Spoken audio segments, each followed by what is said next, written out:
This conference will now be recorded. I'd like to call the December 7th, 2020 regular council meeting to order at 7 p.m. Are there any additions or corrections to the agenda tonight?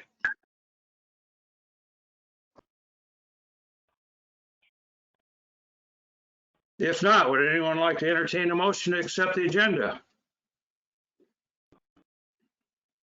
I'll move. Excuse me, I was on mute.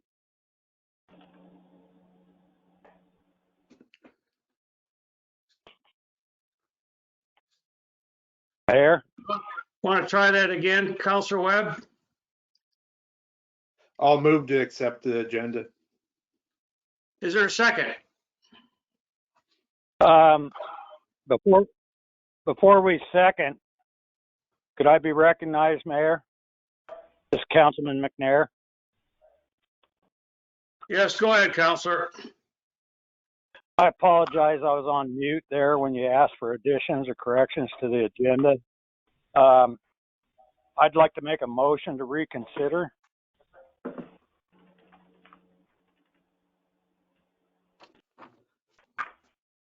I'd like it be added to the agenda, please. Yeah, go ahead, Councilor. I'd like to have it added to our business. I don't know, Stephanie, I don't see an old business. Would it be under new business? It would be under old business. Which I don't see on our agenda, an old business. It's 15. Oh, sorry, unfinished business. Okay, unfinished business. I'd like to add to unfinished business a motion to reconsider the question on whether we should hold our meetings in person.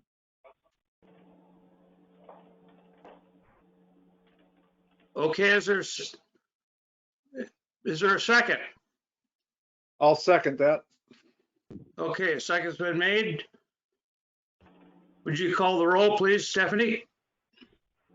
Mayor Hobart, Aye. Councilor Allen, Aye. Councilor Wagner, Aye. Councilor Webb, Aye. Councilor McNair. Aye.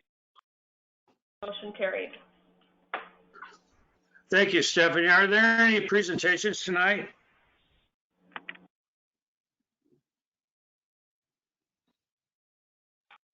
No. I do not have a mayor's report. Are there any council committee meeting reports tonight?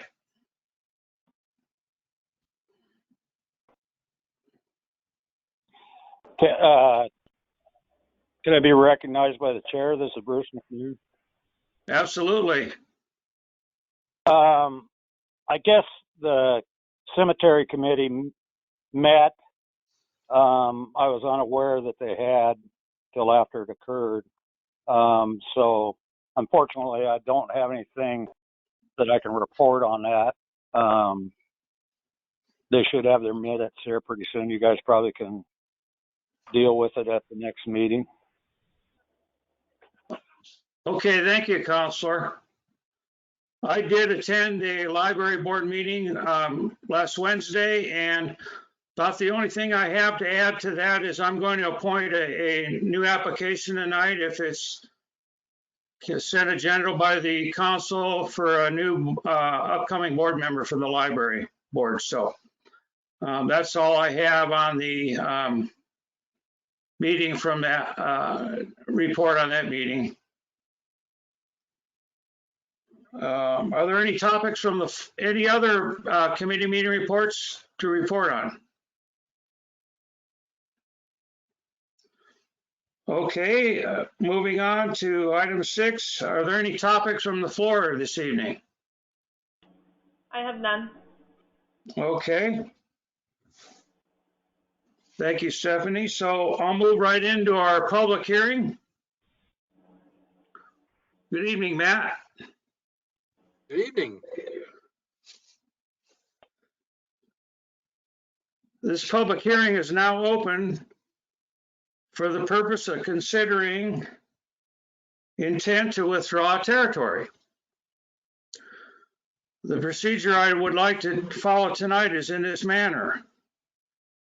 Read the disclosure statement, hear the staff report, hear public testimony, close the hearing, city council deliberation.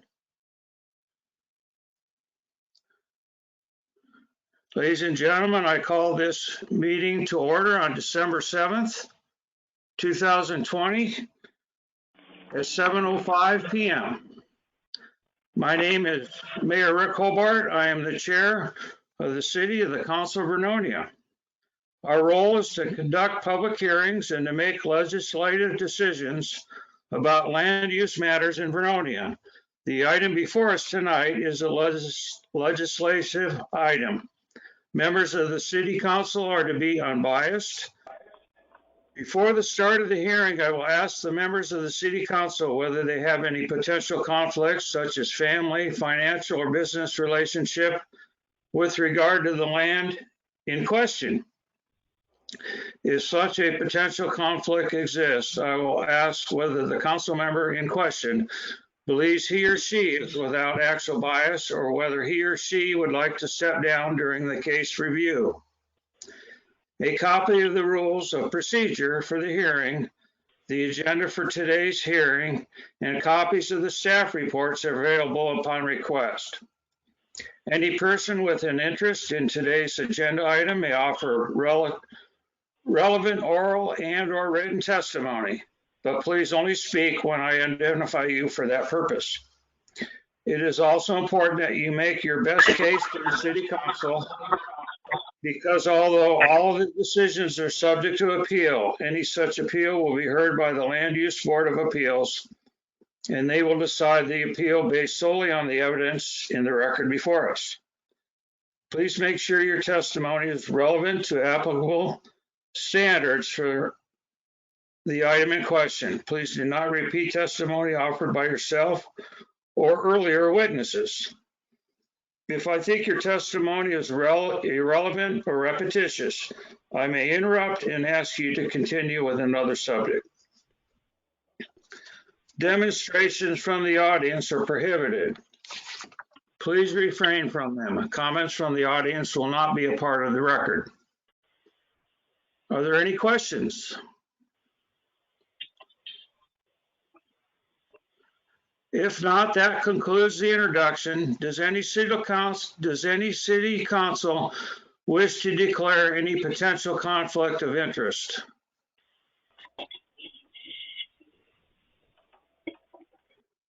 Then would the staff please proceed with a summary of their written report? Thank you, Mayor. Fellow council members, Matt Street presenting tonight for staff. I don't have a real long-winded presentation tonight. We are here to propose the removal of 3 different properties from the city limits. One is the timber property near the cemetery, and the other 2 properties are just south of Anderson Park on the other side of the river. We're removing these as part of a grander effort to try and realign our urban growth boundary, but that's a step we're going to talk about in the future. Tonight is just talking about the removal of the 3 properties from the city. The state codes are set up in a way where this becomes a 3-step process. The first step was for the city council to adopt a resolution of intent, and that was done on November 2nd, and that identified the 3 properties. The second step was to hold a hearing on the final limits for the boundaries of that removal of those properties for removal, and that was held on November 16th. And so tonight is the last and final step where we are here to adopt an ordinance that will formally withdraw those 3 properties from the city. The city council asked us to reach out to one of the property owners, which we did in a number of different forms. We did not hear back from that property owner in any capacity. And our motion tonight to the city council is to adopt the ordinance to finish up this process, and then we will move on to the other steps of realigning our urban growth boundary. So that concludes staff's presentation. I'm here for any questions you might have. Thank you, Matt. Are there any questions from the council?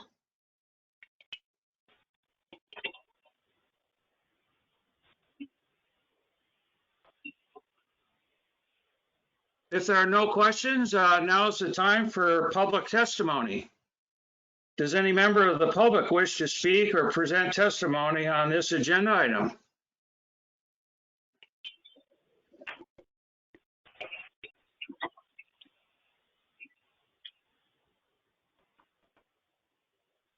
If there's no public testimony, now's the time we will close this public hearing at 7:10 p.m. And we will now hear from the city council.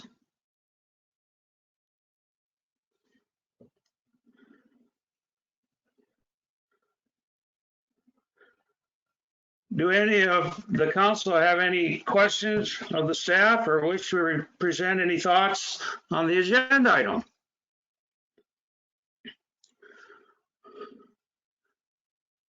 Mayor If Hobart, there's no, yes, go ahead, Councilor Allen. I have a question probably for staff, I would imagine, but since we were supposed to meet in person and it's got switched, does that give the public sufficient notice to attend?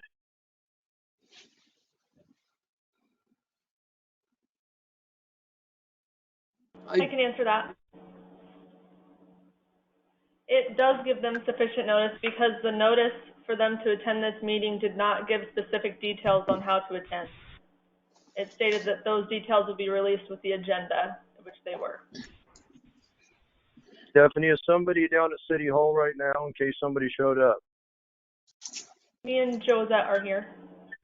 Okay, thank And there you. are 4 callers on the line, none of which offered. Okay, great, thank you. Okay, any other questions? Counselor Webb here. Councilor Webb? Yeah, I was just concerned. I seen caller number 7 there. Act like there was some mic activity, but I don't know if they were trying to comment or not there during the hearing portion. So all the callers were muted until we got to the public hearing, at which time I unmuted them. So what you were probably hearing was their background noise. We would have heard the whole time if they weren't muted. I'm going to make sure not only during this public hearing, but during the next one, during public testimony, anyone who I muted will be unmuted to allow them time to testify. Thank you, Stephanie. Any other questions from the council?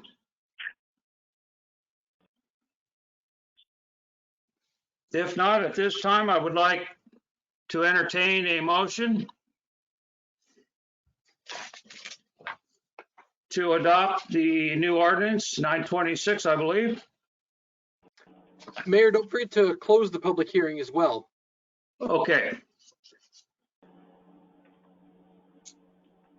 He did close it. He closed it and then we I already deliberated. closed it. Oh, I'm so sorry. I didn't hear that part. I apologize. My mistake. Yeah, I already closed it, 7:10. I'll ask once again for a motion. Councilor Webb, Yeah, I move the city council adopt ordinance number 926 to remove 3 properties from the city limits. is there a second? I'll second that, Mayor. Thank you, Councilor McNair. Would you call the roll, please, Stephanie? Councilor Wagner, My vote is aye, but I just wonder if it has to be called out more, in a more clarifying manner as identified in the packet, in the title of the ordinance.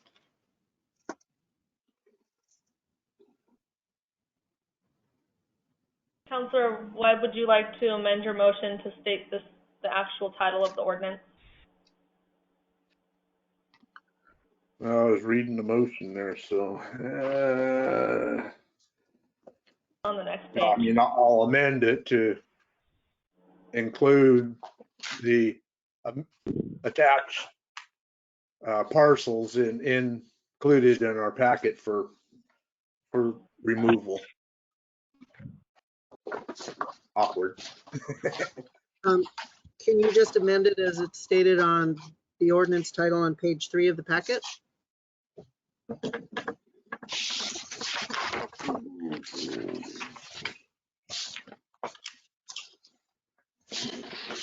Page 3, huh? So I'll amend it to move to adopt ordinance number 926, an ordinance of the city of Vernonia amending the city limits by removing 3 properties.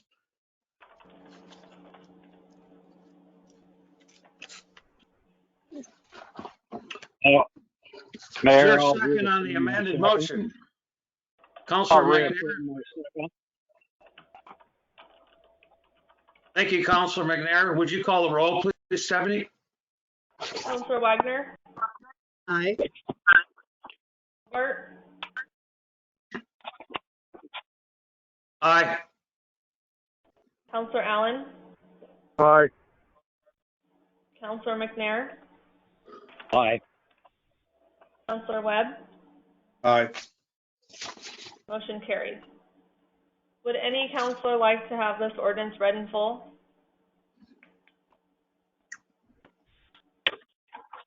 Hearing no such request, this is the first reading of ordinance number 926 as read by title only, an ordinance of the city of Vernonia amending the city limits by removing 3 properties.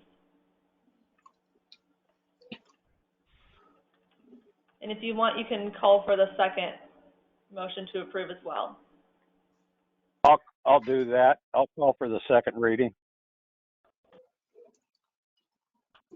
Motion's been made for the second reading.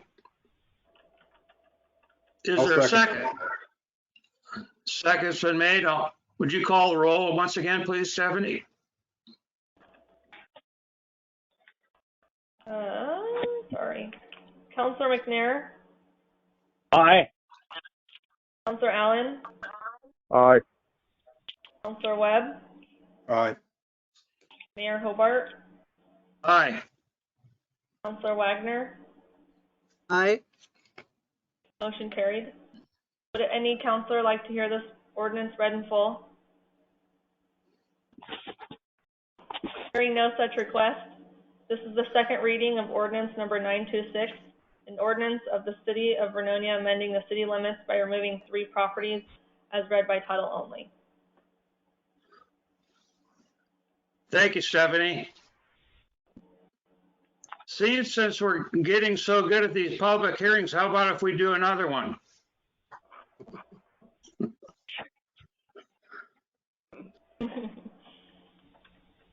This public hearing is now open for the purpose of considering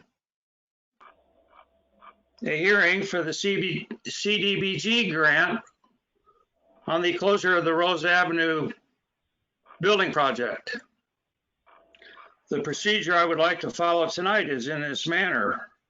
Read the disclosure statement, hear the staff report, hear public testimony, close hearing, city council deliberation. Ladies and gentlemen, I call this public hearing to order on December 7th, 2020. My name is Mayor Rick Hobart. I am the chairman of the City Council of Vernonia. Our role is to conduct public hearings and to make legislative decisions about land use matters in Vernonia. The item before us tonight is a legislative item. Members of the City Council are to be unbiased. Before the start of the hearing, I will ask the members of the City Council whether they have any potential conflicts, such as family, financial, or business relationship with regard to the land in question. If such a potential conflict exists, I will ask whether the council member in question believes he or she is without actual bias, or whether he or she would like to step down during the case review. The copy of the rules of procedure for the hearing, the agenda for today's hearing, and copies of the staff reports are available upon request. Any person with an interest in today's agenda item may offer relevant oral and/or written testimony, but please only speak when I identify you for that purpose. It is also important that you make your best case to the City Council. because although all of our decisions are subject to appeal, any such appeal will be heard by the Land Use Board of Appeals, and they will decide the appeal based solely on the evidence in the record before us. Please make sure your testimony is relevant to applicable standards for the item in question. Please do not repeat testimony offered by yourself or earlier witnesses.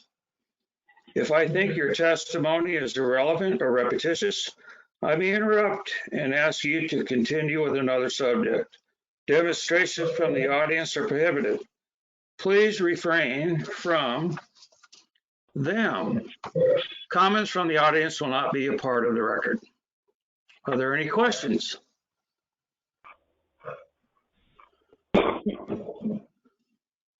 If not, that concludes the introduction. Does any city council wish to declare any potential conflict of interest?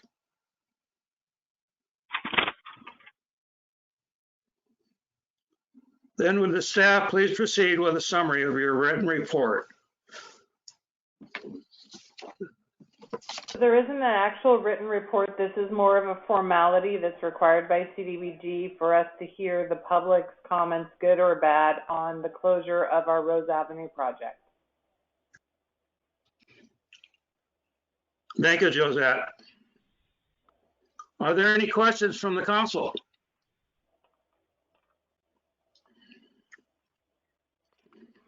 Now is the time for public testimony. Does any member of the public wish to speak or present testimony on this agenda item? Mayor Hobart, Not sure. I would like to. Mayor Hobart, I would like to make some testimony. Yes, go ahead, Scott Laird. Yes, Scott Laird, 1325 Bridge Street. I'd like to commend the city staff and the city councils, all the different members who worked on this project over the years. I think this was a great use of federal funds that the city accessed and was put to good use, assisting two agencies in our community that needed help. And I think that this has just been a great project. We're all very excited that it was completed. And again, I commend the city staff for sticking through this project as long as it lasted and getting it completed for our community. Thank you. Thank you, Scott. Mayor Hobart, Yes. this is Toby Finzel, 17933 Keezy. Hi, Toby, you're recognized. Thank you. I just also wanted to reinforce what Scott said. We're very grateful for the new quarters. They're lovely. We got the hot water problem solved this last week. Things are humming along, and if only we could use it the way we wanted, and that will come. But I never gave enough public recognition to the hard work that Josette did to get this whole thing going. Nobody knows how many hours she puts in, but many of us noticed all of the attention to detail, without which this never would have happened. So I just want to do a personal thank you to Josette, as well as all the other people that were involved. Well, I thank you, Toby, for those kind words and for participating tonight in this meeting. And I also want to thank you for all the work you do down there for the seniors, and you're quite an asset to our community as well. So thank you, Toby. Thanks, Rick.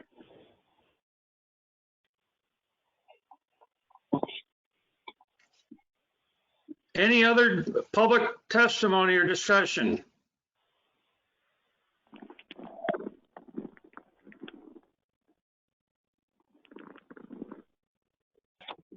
If not, I will close this public hearing at 7:25 p.m.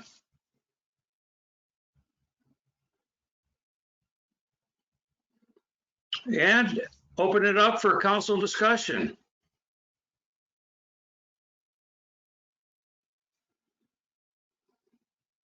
Do they really have anything to discuss, Josette? We don't have anything to discuss. It would just be if they wanted to comment on anything, and then we could, there's no motion to be made, but if council wanted to say individual statements, they could for the record. Perfect. Susan Wagner had a comment, I think. Counselor Wagner. Yes, thank you.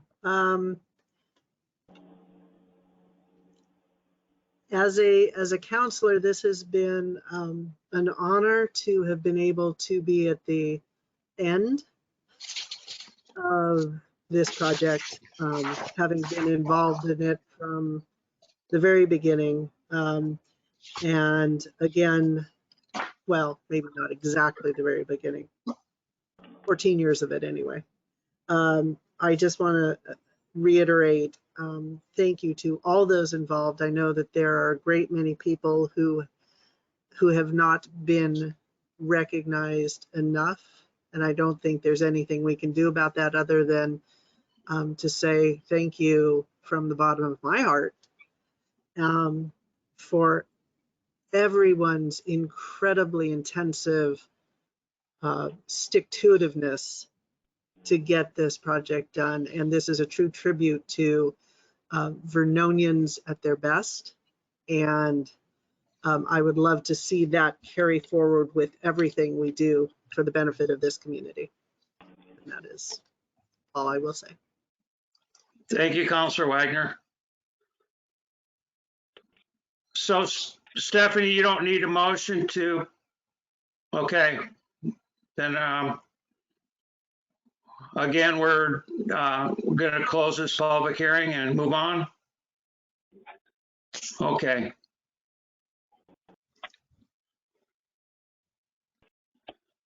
Cassette agenda for acceptance, Parks Committee meeting minutes for October 2020. You found on page 12 through 15.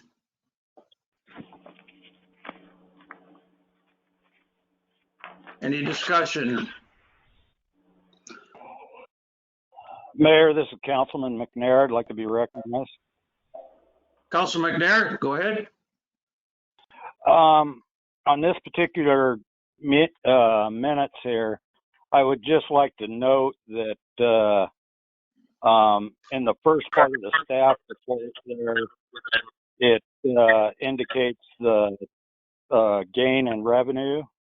I think that is a good thing, but I would caution that this is a just a snapshot of that moment in time.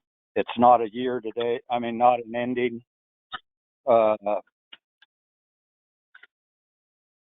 amount. That many things could happen between now and the first of the year. So the optimism that's involved in there in the report is notable, but it should be cautionary.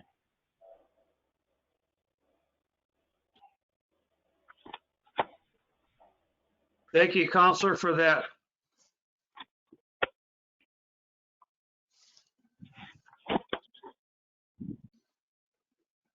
Anyone like to make a motion to accept the Parks Committee meeting minutes for October 2020? I'll make that motion, Mayor. This is Councilman McNair. Thank you, Councilor McNair. Is there a second?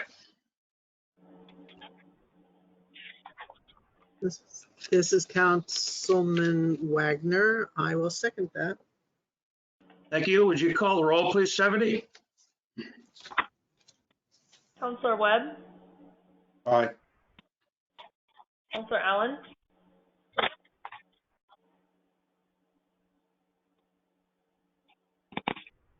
I saw that he left the meeting. Counselor Allen,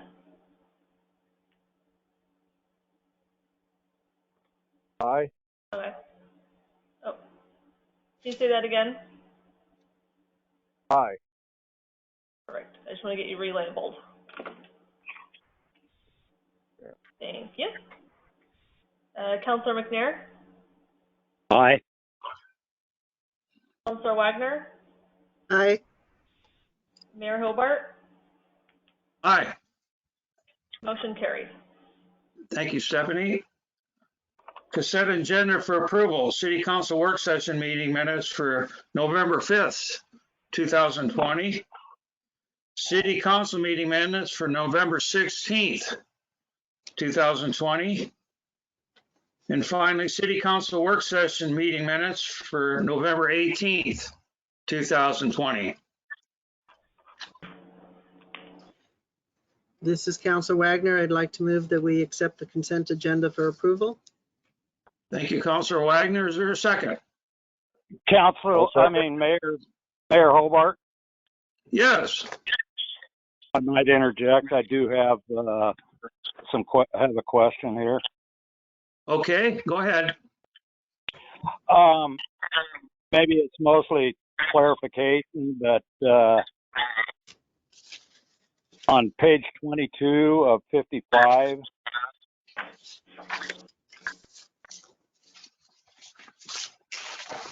Okay.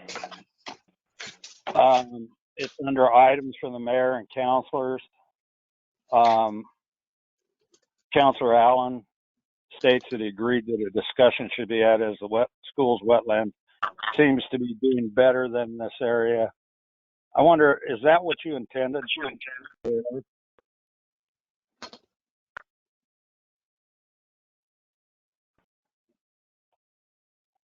you state your question again? I'm sorry, I'm cutting out. Okay, do you know where we're at? I heard page 22. Yeah, it's under items of the mayor and councilors. You with me? Yep. Okay. At the last line there, it says council agreed that a discussion should be had as the school's wetland seems to be doing better than this area. Is that correct? In that, were you correctly?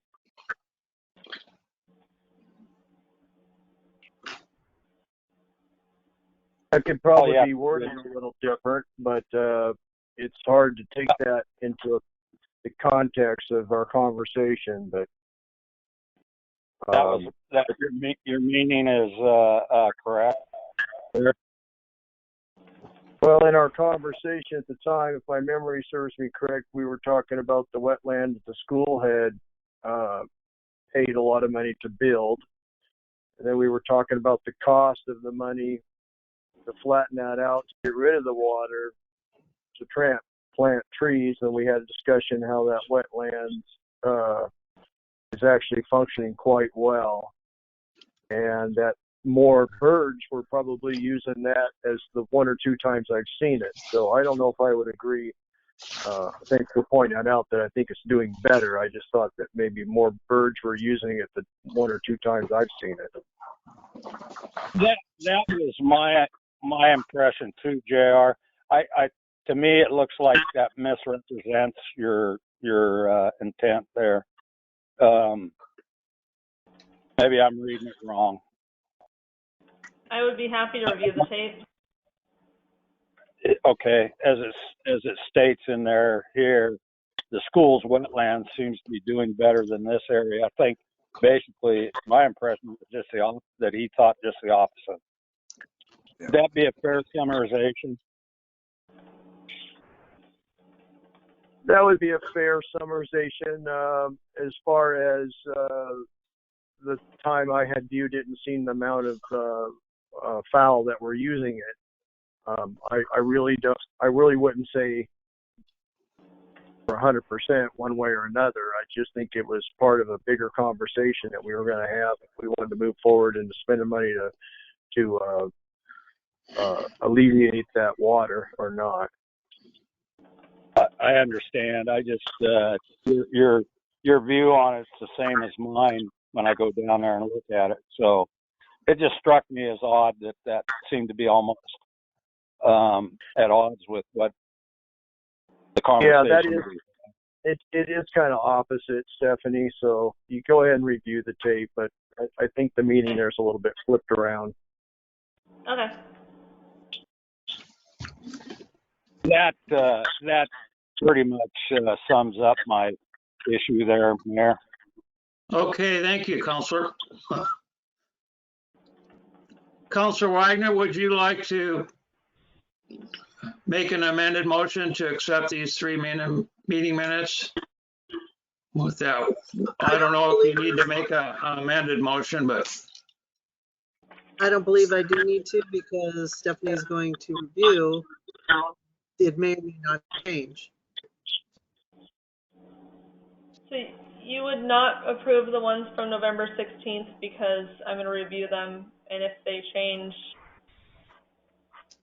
they're already approved. That would be my suggestion, is that you would only approve the meeting minutes from November 5th and November 18th.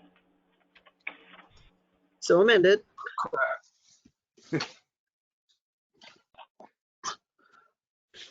thank you, Susan. I'll second that motion. Thank you for the second, Counselor. Would you call the roll, please, Stephanie? Counselor McNair, Aye. Counselor Wagner, Aye. Counselor Allen, Aye. Counselor Webb, Aye. Mayor Hobart. Aye. Motion carried. Thank you, Stephanie. Moving into unfinished business, vendor license agreement with David Sterner. Okay, so this staff report comes from me. We had previously reviewed and quasi-approved a draft license agreement for Mr. Sterner to put his food cart trailer down at Vernonia Lake. And then COVID happened and he wasn't able to cite it. So I'm bringing back to you guys a draft agreement for your review and approval and to authorize me to sign it when he is ready to go in this coming spring.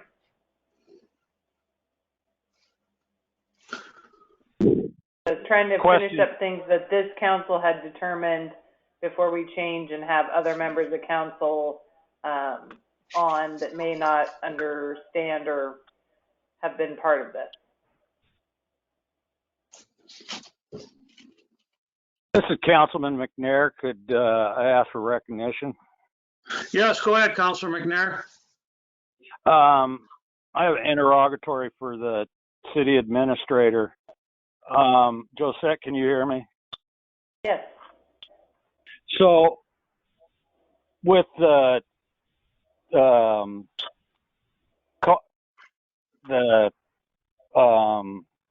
gosh, what's the name for it? The trailer going in down there, the Connex. Yeah.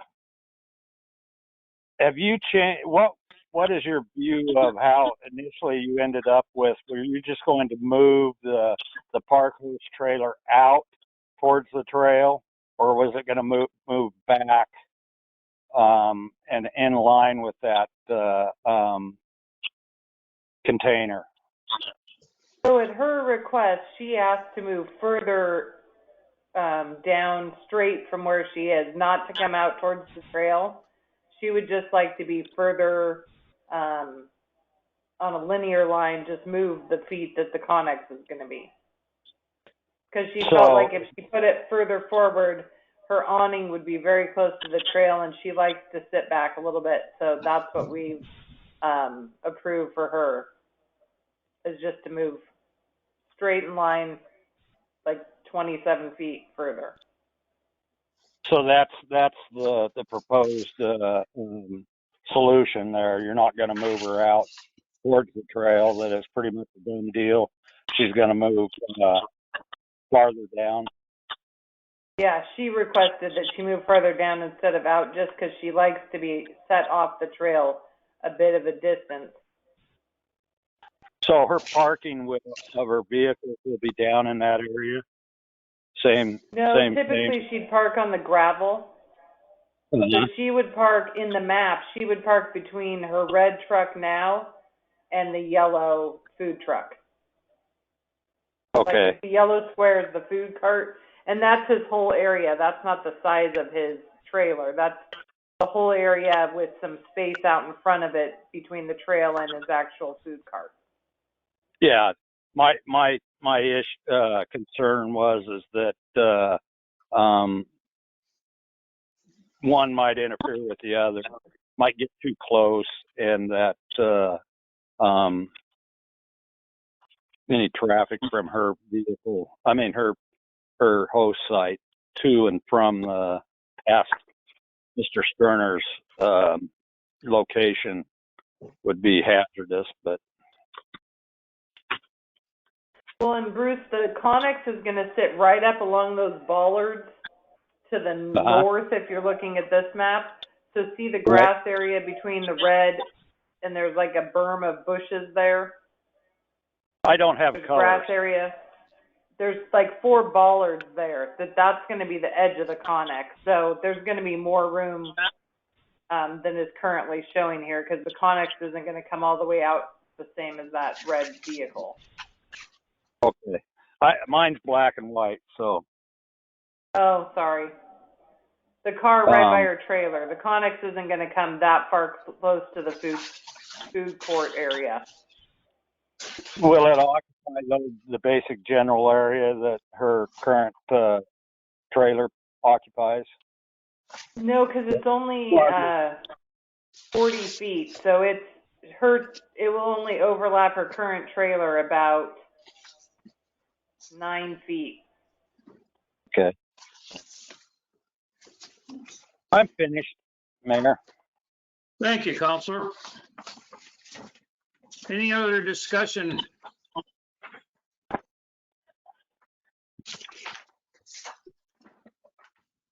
Stephanie, do you need general consensus from the council to direct staff to authorize this or sign the lease agreement?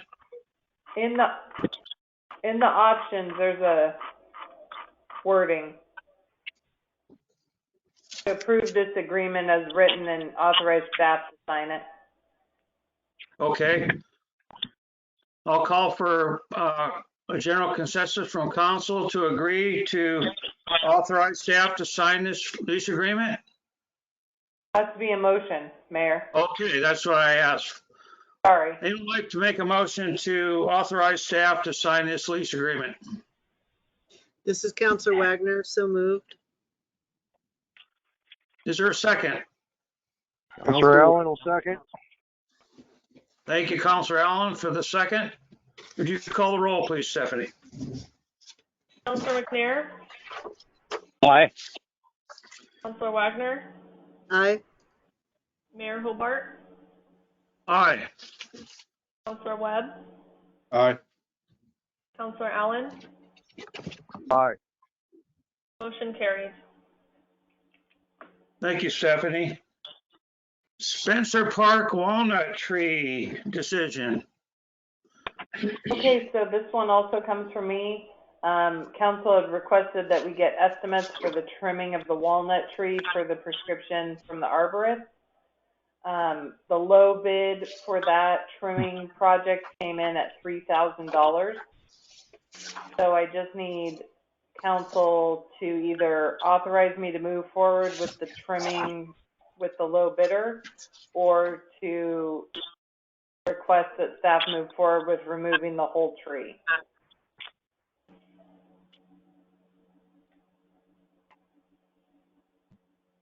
I have a question, Mayor. This is Councilman McNair.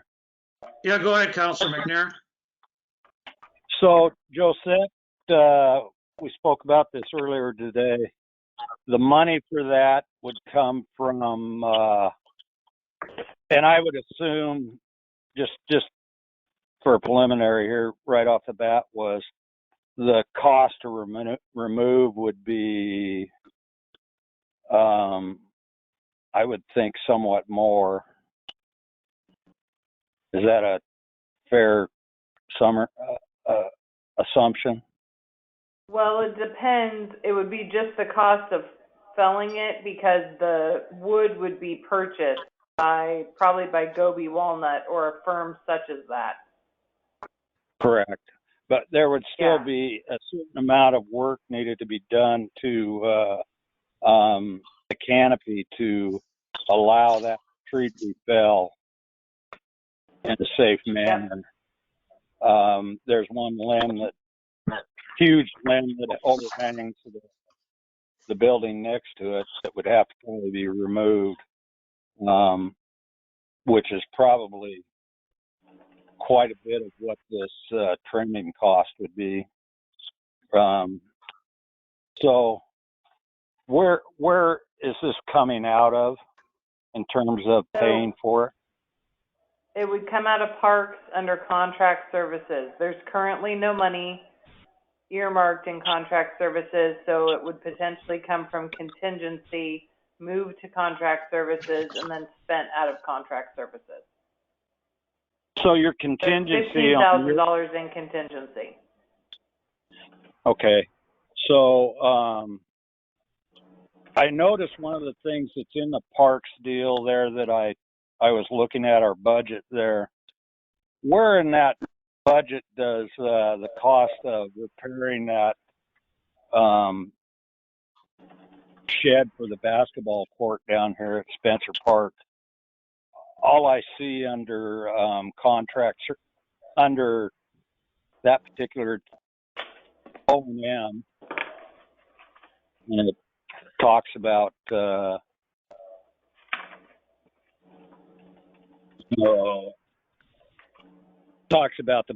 play shed and the structures. We only have $5,000 in there proposed. I don't know. I don't have the current.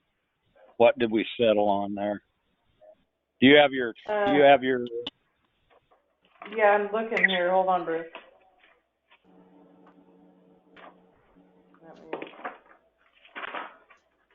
I believe we put it. Just let me look here.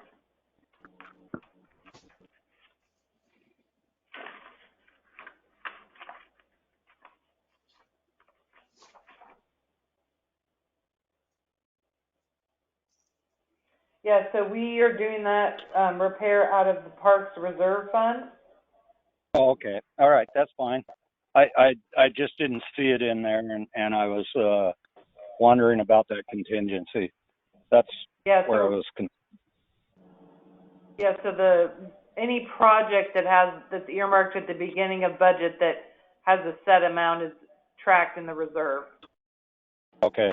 And the other thing is we just received a notification of increase in our electricity costs through West Oregon Electric, so that's going to fiddle with our budget a little bit there. Hopefully not substantially, but. In the parks budget, you mean? Yeah. Yeah.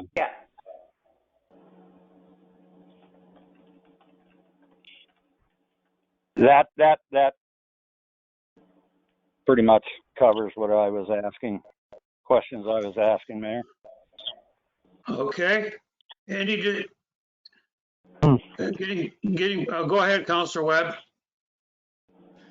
So I don't remember recalling in the arborist report how long the trimming job is good for. I mean, are we going to be looking at 3,000 reoccurring costs every 5 years, 10 years? I mean, that's probably the biggest, part for my decision on this is if it's going to keep being a reoccurring cost, then we're going to have a lot of money in a tree. We have already got close to $3,000 in it already, right? Yeah, from the cut in 2015 as well. Yeah. So, Mayor? Yeah, go ahead. This is Councilman McNair again. So how substantial was the trimming? Can anybody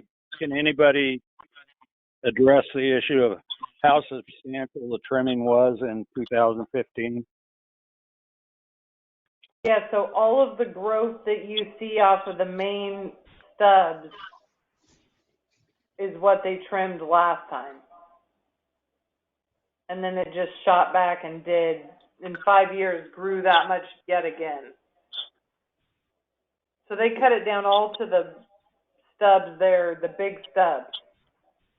And that was the main stem?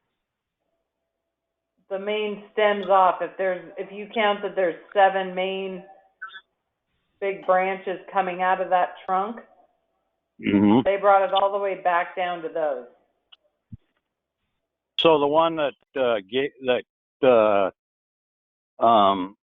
fell, that was from the early 2000s trimming, where they just cut it and it grew a straight elbow. Right. That was an older cut than the one in 15. So the issues that we experienced here recently was from when? 2000? I want to say it's 2007 or 2006 is when they did the main. They really cut it all the way back. Okay. So we haven't experienced any issues with the 2015 trimming, with those coming off of that? No, because they didn't really go into those big trunks. They just similarly did what we're planning on doing, which is taking that canopy layer and coming back down from that, but not really, unless it's necessity or they see some defect, they're not going to go into the main stems again. Well, I don't see anything in front of me that describes the level of trimming that we're talking about here. Maybe I'm at fault here, but do you have a... I didn't send that to you guys. That's what the contractors saw. I can pull it up here. Can you give me maybe if you could give me a brief summary?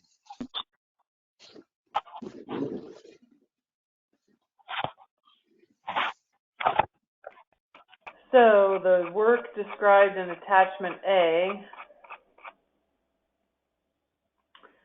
So this is based on the ANSI, which is the reference that arborists use to detail out cutting.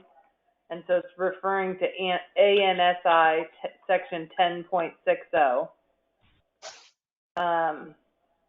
So it says 10.38, reduction of the entire canopy, approximately 25% of the extended limbs.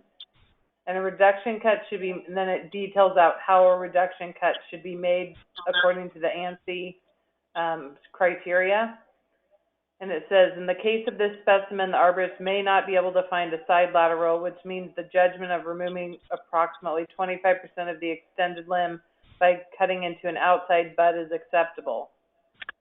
And they further go on to say that section 10.58, thinning cuts to reduce the number of leaders at each topping location that supports the remaining leaders.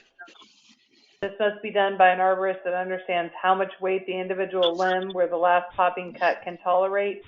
Intuition would be to remove 1 to 3 leaders at each of the prior topping locations.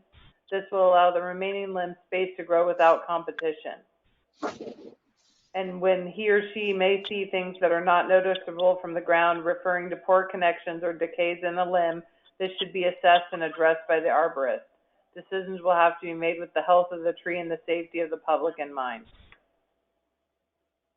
That was the prescription for the tree. So I have a question for Councilman Webb. Can you hear me, Dale? Yes, Councilman there. Have you viewed any of this in terms of how the level of trimming? Give me your logger's view. My logger's view, huh? Yeah. That's probably about the same view as yours, but well, we can speak together. I mean, I haven't seen what she just read to us. I mean, we do know we trimmed it in 2015 and it's pretty aggressive growth. So that's just my concern is, we're going to keep trimming and trimming. Maybe Mother Nature will take it out for us, but I don't know. I mean, yeah, I don't, it's easy for us probably to pass this along we might not have to deal with it again in our terms. Still, we've got about $6,000 sunk into one tree down there, and it is a special tree. Myers does like the tree being there. He doesn't seem too concerned about the tree damaging his building. So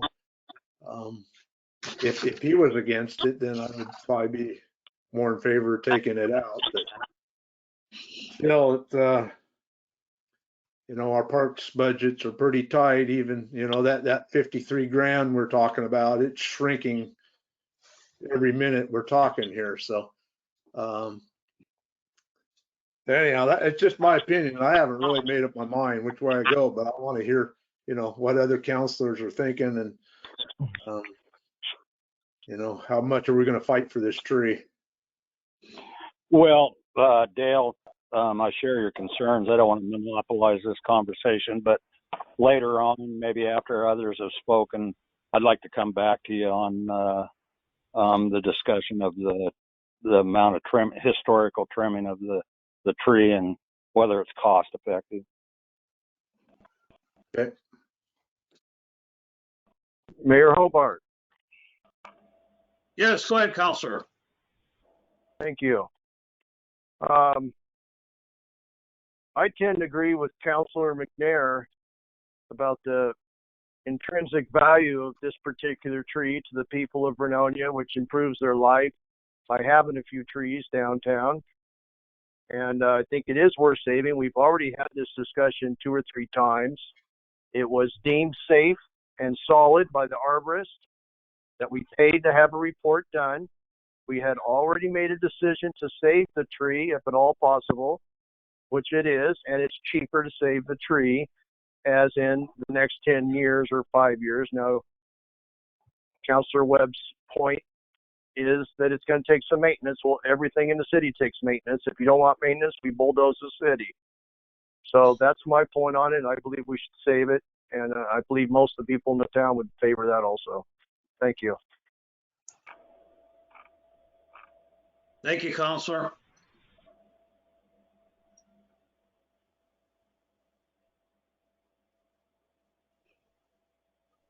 Would anyone like to make a motion?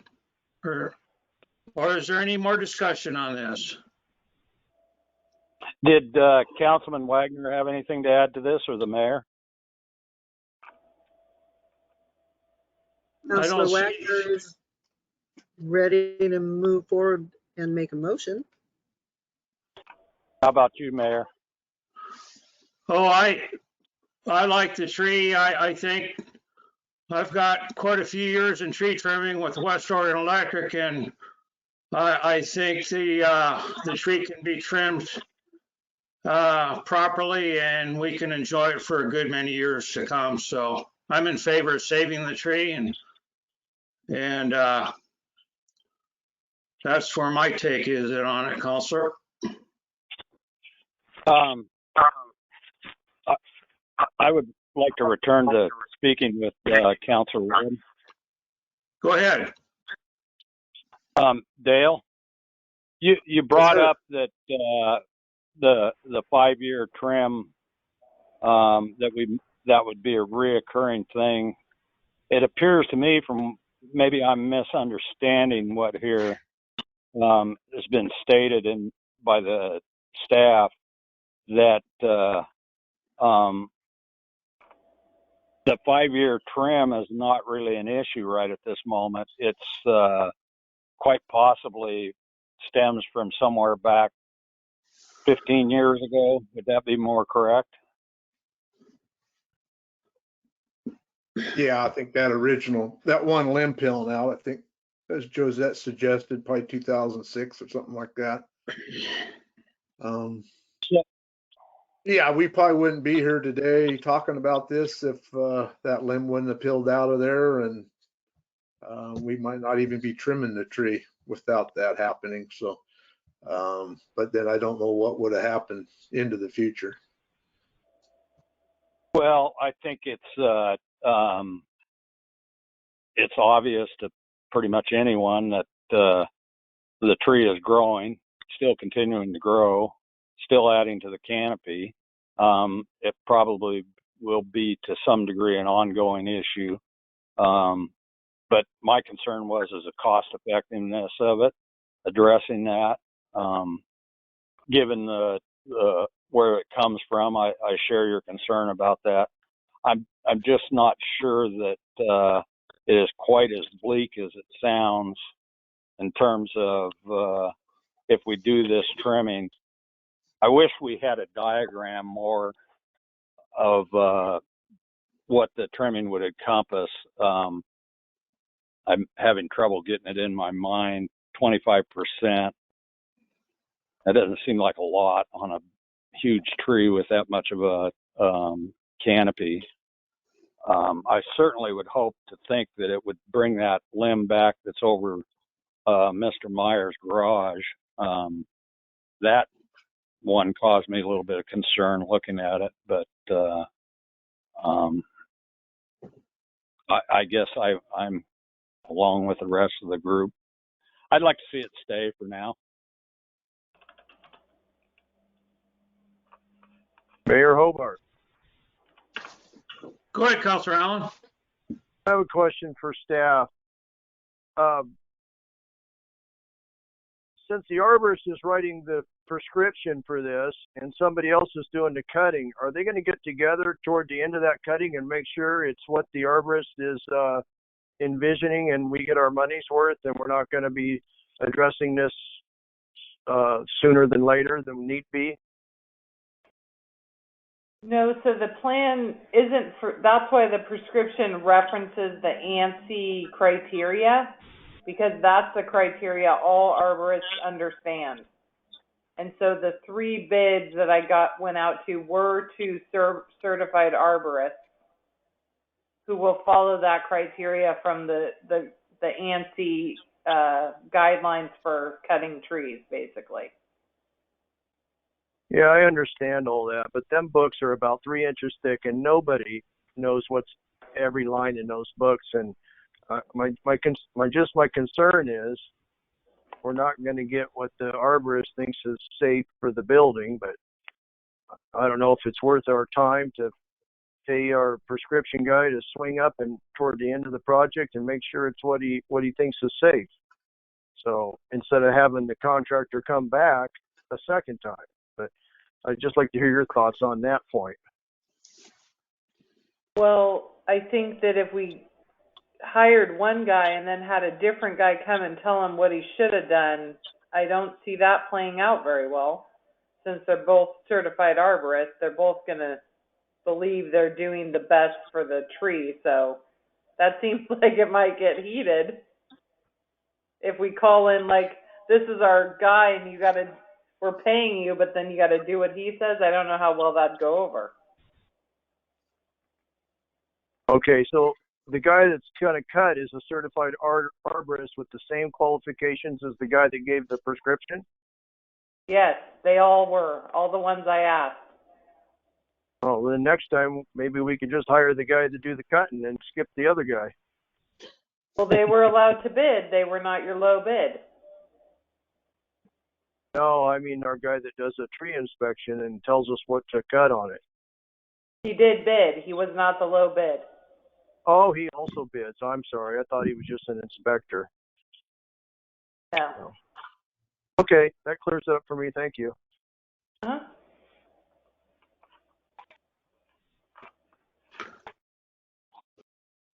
Moving on, would anyone like to make a motion? Make a motion to authorize staff to move forward with the trimming of the tree next to Myers Auto Body Shop with the low bidder. Thank you, Councilor Allen. Is there a second? I'll second that. Second's been made. Would you call the roll, please, Stephanie?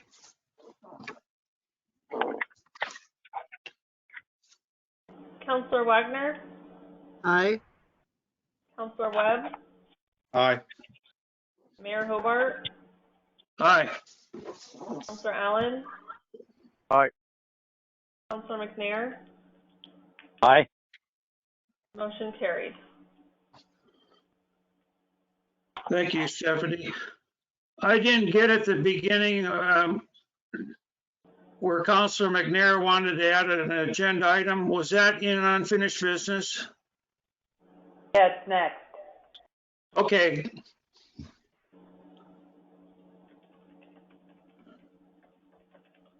We're going to talk Mayor, about, yeah, go ahead, Counselor McNair. well, if you, I'll allow you to go ahead with what you're going to do first. Well, I was just going to finish up the unfinished business, so now's the time to discuss your agenda item that you wanted to add. Okay, Mayor, I'd like the opportunity to be recognized, and I appreciate you doing so. After our vote that we had there, what was the date, Stephanie? It was the last meeting we had, council meeting. Would have been November 16th. The November 16th council meeting on the consideration to have our meetings held in person as opposed to virtual. I was a little bit taken aback by staff, and most notably the city administrator's comments about her attending those meetings under certain conditions. And I consequently went down and met with her, I think the following day. It might have been the day after, I'm not sure, Josette, but I wouldn't argue either way. And in the process, I kind of chided her that as often as we meet and given the level of trust that we've built up as a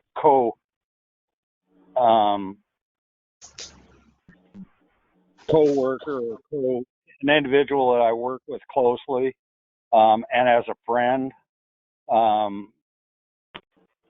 colleague, that she hadn't voiced that to me within those meetings that we had.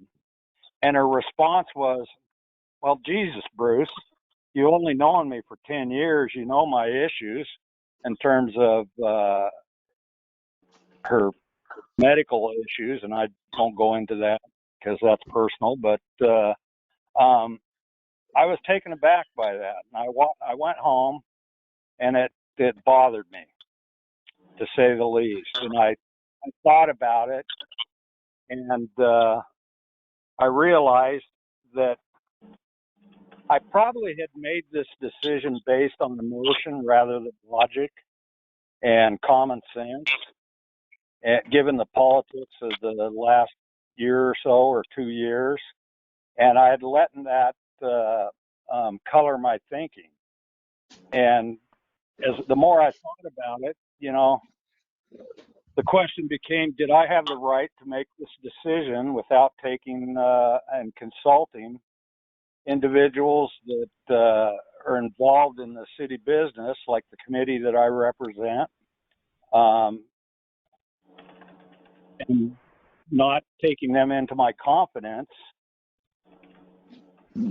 about who to decide this particular issue. I think that as a council, we have a obligation to the community at large, and that we, to some degree, with a little bit of ego here, that we're the premier body in this community, that the different governing bodies that deal with issues in our community, like West Oregon Electric, the school board, and they, to some degree, we have an obligation to show the appropriate way to act. And I just came to the conclusion that I had to question whether or not I had the right to make this decision to act alone arbitrarily in that sense. And when I meant alone, I didn't mean that there weren't 4 other people involved, but it bothered me. I think it's really important, especially considering the coming year, that we have the full confidence, the vesting of our members of our governing body in terms of the city administrator, the city recorder, the different department heads, that they're feel safe to be able to meet in a way that they can add to the discussion, because it's really important, especially in the coming years, that staff will serve as somewhat of as a touchstone to fill the historical knowledge of the decision-making process and the decisions that we've made to fill out to allow this group that will be in charge of things to make good decisions. So I just felt that it was necessary to ask for reconsideration on this.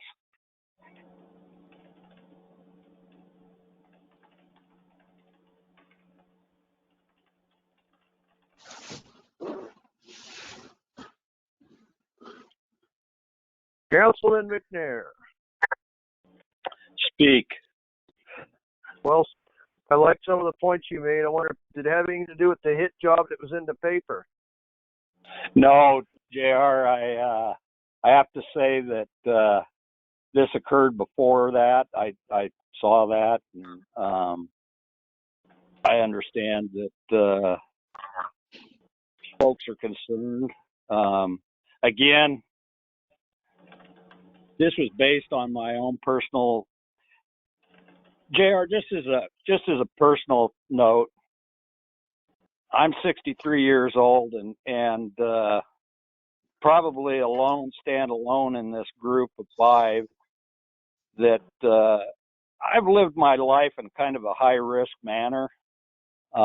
Worked in the woods for 45 years, and that's not a real safe job to be in. Fatalities and getting hurt are fairly common. Then different things I've done over the years before I wised up and quit my evil ways. I basically didn't give a damn what happened to me, and to this day, a certain amount of that still stays within me. And so sometimes I have to be cognizant of that when I make decisions for others around me. I probably not completely shed that. But what I do temper it with is a knowledge of my responsibility to those that are dependent upon me in terms of within my own family and those are around me. So, no, that did not have anything to do with it. I appreciate that.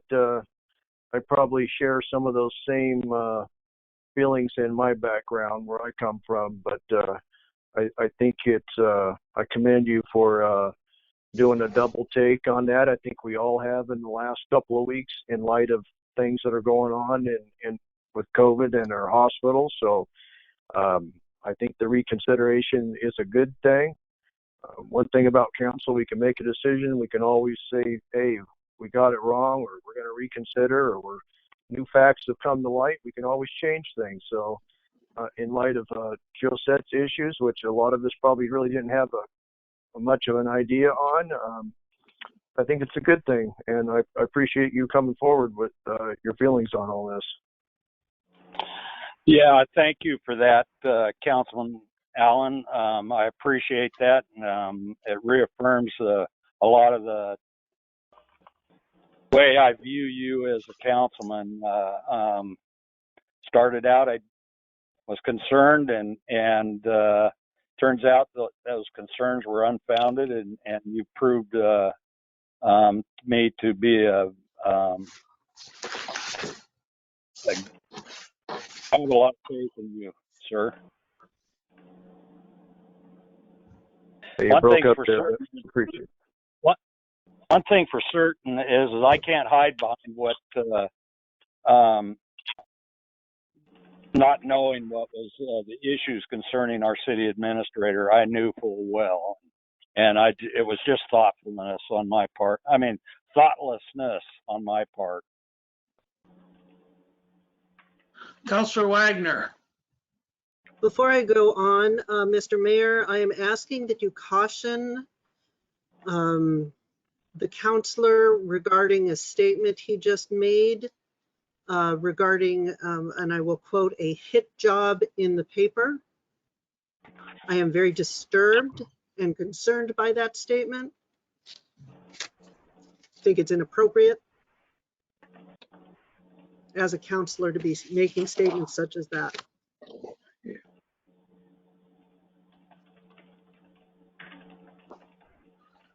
That said, I'd like to move on since you're not saying anything. I truly appreciate Councilman McNair stepping back up for this.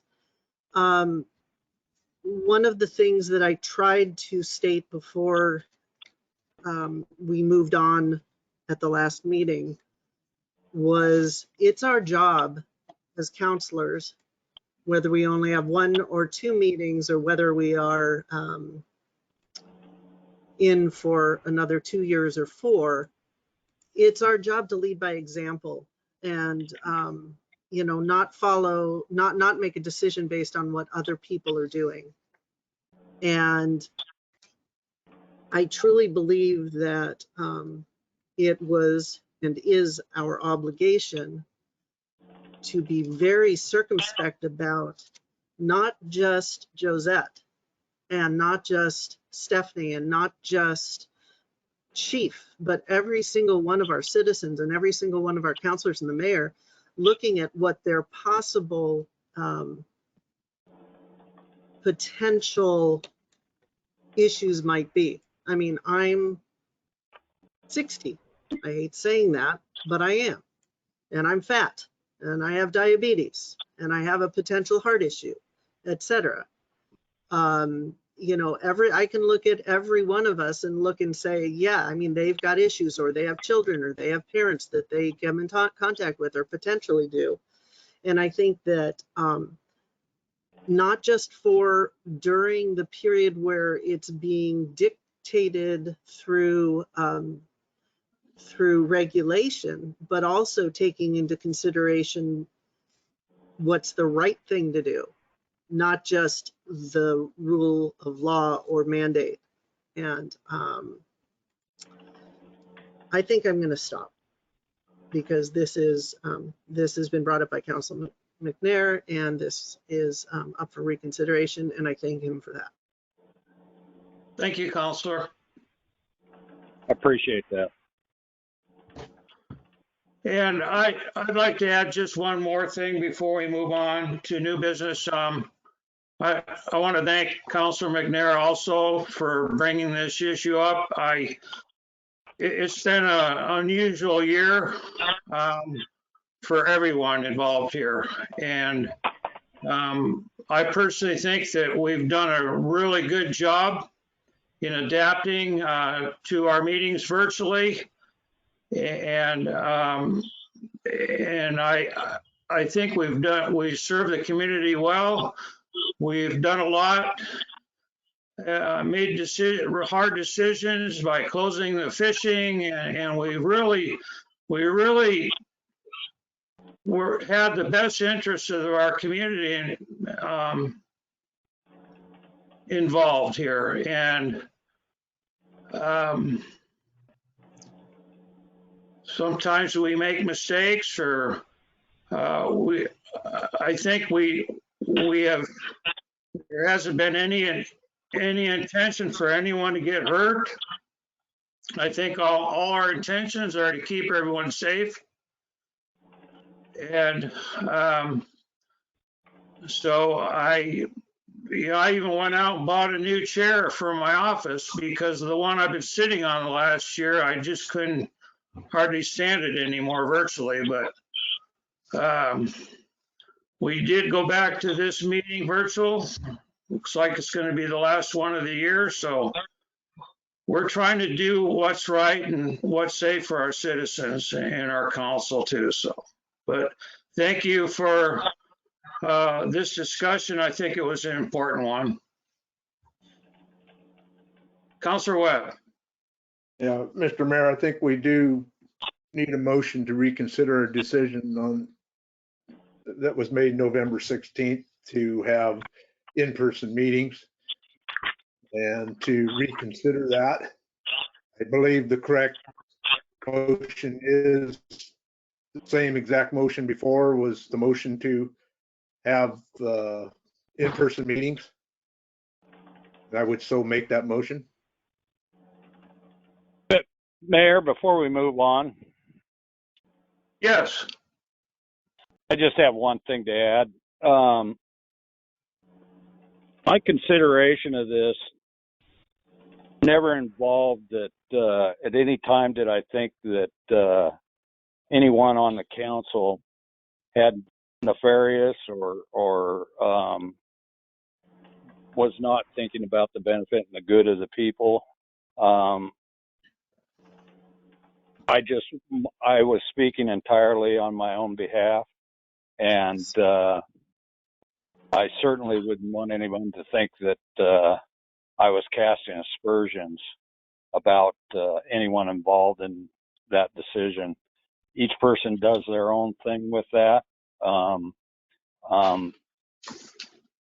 It's not for me to pass judgment on that. All I was speaking to was making judgment on my own actions. Okay. So, and I'd say this not in reference to anything you said here. It just literally was something that I came away with that I felt I had really truly screwed the pooch on this one. And it's not the first time I've done it in the council. I've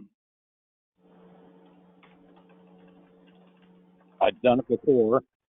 I've tried to rectify those whenever I did. You guys have been there with me on one particular issue where I was wrong, and we all suffered the consequences of that. I just didn't, in this case, before I left my seat, I did not want that to go into the following year with folks that I knew that were probably in issues that were susceptible to this particular virus that we're dealing with today. So hopefully we're not going to have a 4-year run like they did in 1918. Hopefully we'll get through it with the vaccination or maybe change things. We can just hope. There's still a lot of work to be done. And personally, I hate meeting virtually. I think I've made that known. But it's we're still able to do it. We're still able to function as a group. And hopefully soon you'll get back to where you'll be able to meet as a body, because I think that serves our democracy much better here.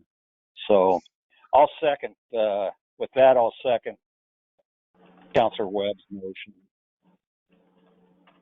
Councilor Actually, I think Wagner. you have to make the motion, Bruce, because it has to be somebody in the winning side. Oh, okay. That's right, Dale. You're right. Councilor Wagner. So one of the things, and I'd like to point out, this isn't just about the 5 members of the council and staff. This is also about our citizenry.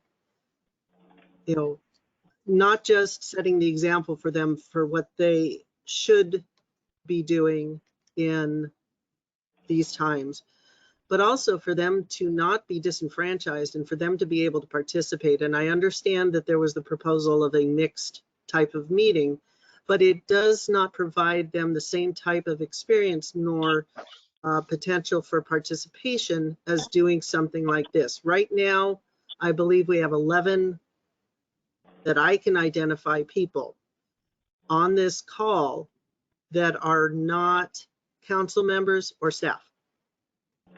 And if council made a decision to go back to in person, first of all, you're not able to see people's facial expressions because you've got a mask on. You can hear the same intonations in their voices. And if everybody would, hopefully we get the technology so that everyone will be able to utilize and participate with a camera so we can see everyone's faces, then you will all, and whoever's participating, can see. I don't think it's just for this meeting. I appreciate that it's being brought up for vote again.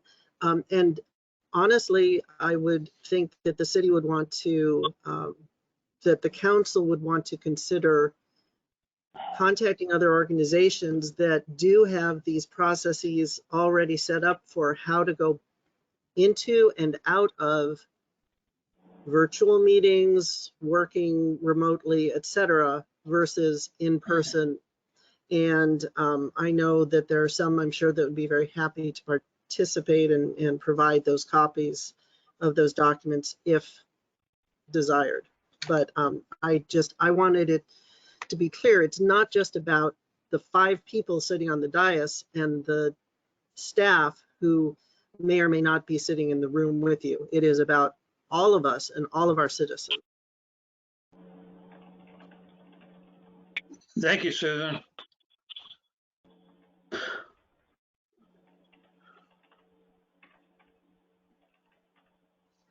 Councilor Webb, would you restate your motion so I make it clear what I'm going to vote for?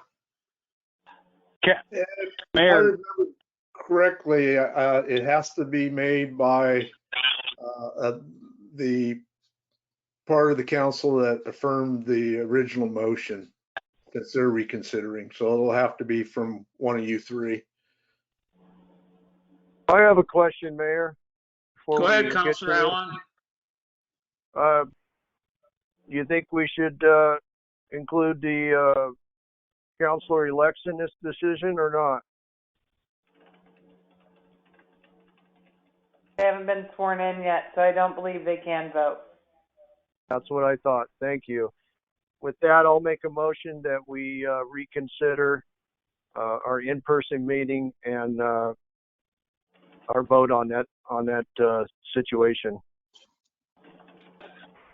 Before we move on to that, Mayor, I have one more thing to add.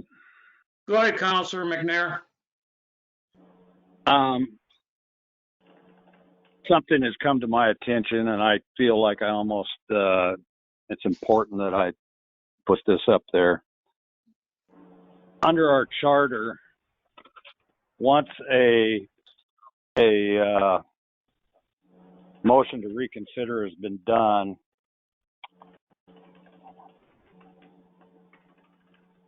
to do another reconsideration after the first of the year would require unanimous consent of the council. Are any of the elected councilors present at this time on the call? I believe Grant is. I know he doesn't have the ability to vote on this, but in reference to Councilor Allen's question, might it be appropriate for him to at least give his opinion, if he so chooses to?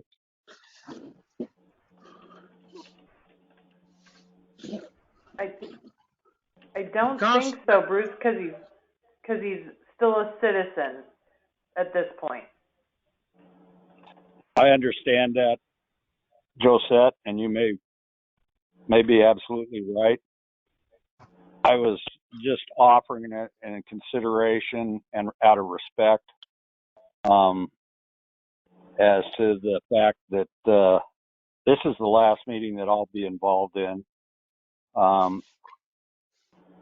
It doesn't change probably my view. I just thought it might be appropriate.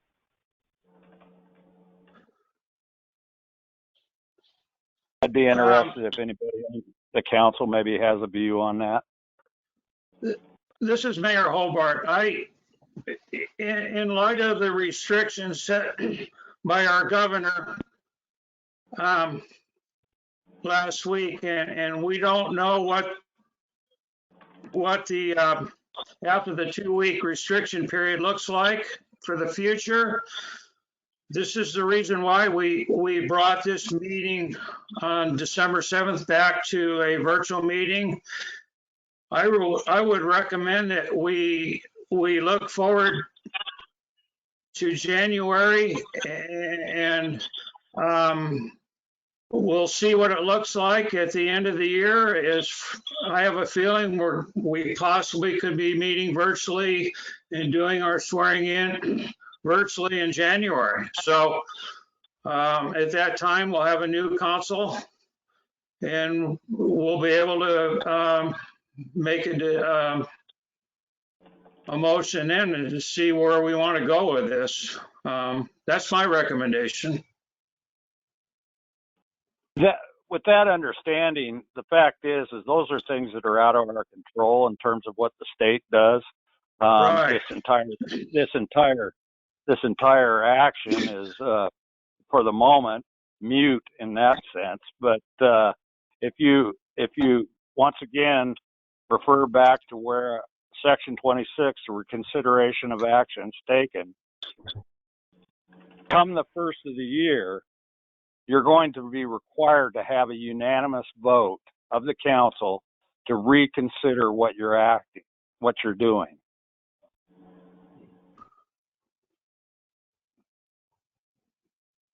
That's a good point, Councilor McNair. Yeah.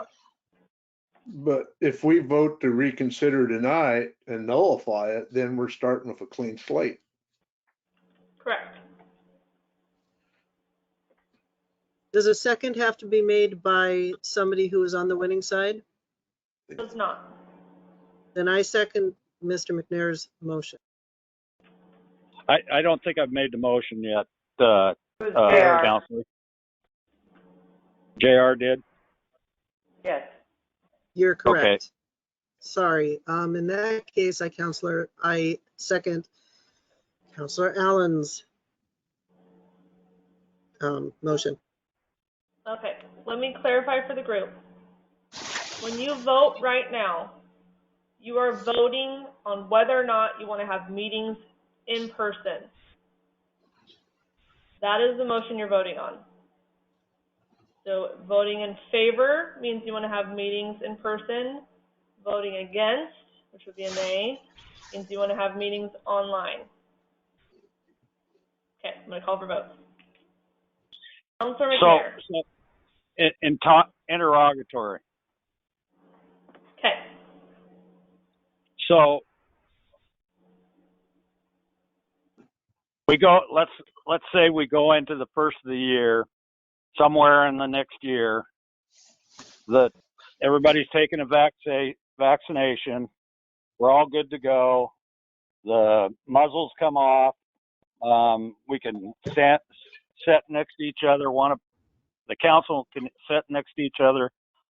Everything's fine. The world's great. Where do you go with to get out of this virtual meeting? Do you just make a motion that you're going to? It's a new motion. Okay. All right. That answered the question. You can't reconsider a reconsideration is what Section 26 says. Okay. I just wanted everyone to be fully informed of that so that we didn't make a mistake here. Some mistake was made in terms of not mistake, but that everybody was cognizant of all the ramifications of it. With that, Okay, I'm relinquish the floor. Mayor Hobart, I have one more question before we vote, okay, Counselor Allen. and this would be for staff. I haven't read everything that the governor has put out as of the 3rd of December to carry through till Christmas. Does it specifically say we cannot have meetings, or does it just specifically say 6-person in a room? So, City Hall is closed to the public. So I guess there's nothing prohibiting you from meeting the 5 of you and holding a phone-only meeting where the public would have to call in and listen to all your voices. But the public would not be invited into City Hall. They don't come in during the day. They wouldn't be coming in during a meeting. Okay, I got it. Thank you. And that's a 2-week, basically we're in extreme risk. So every 2 weeks, they'll reassess where we're at and our risk level may change. We're at the worst right now. It can only get better or stay the worst. And that's just a top level explanation. There are further restrictions in that order and orders before that apply to us.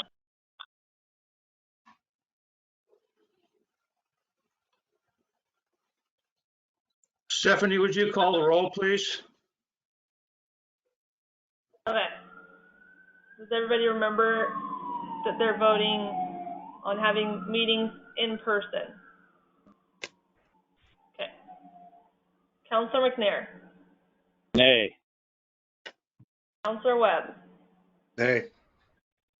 Councilor Wagner. Yay. Mayor Hobart. Nay. Councilor Allen. Nay. Motion fails. Meetings continue to be online. Feels Okay, good. thank you, Stephanie. You did what you wanted to do. Moving on to new business. Parks Committee recommendations, Jana Sweeto. Parks Committee recommendation, James Segrist. Library Board's recommendations, Mandy Karp. First application can be found on page 34.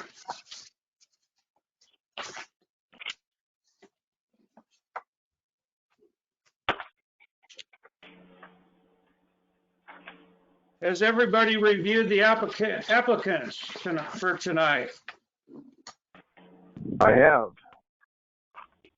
Any questions?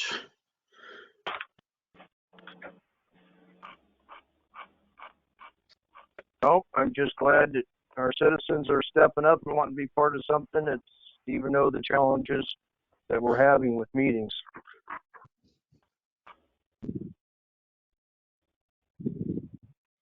Okay, thank you, J.R. Allen.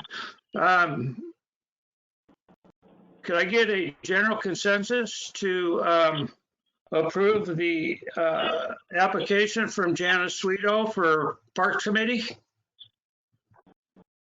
I'm good. I'm all in favor. I'm in favor.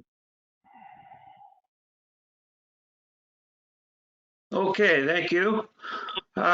So it's my pleasure and honor to appoint Janice Sweeto to the Parks Committee. Thank you, Jana.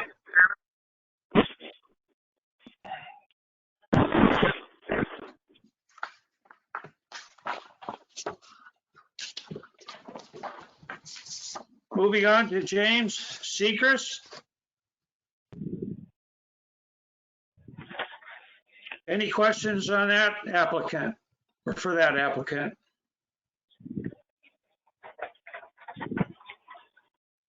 Councilor McNair. Councilor McNair, go ahead. I'm in favor.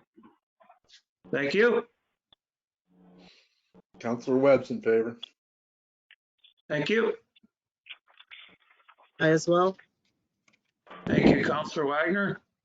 It's a yes for me. Thank you, Counselor Allen.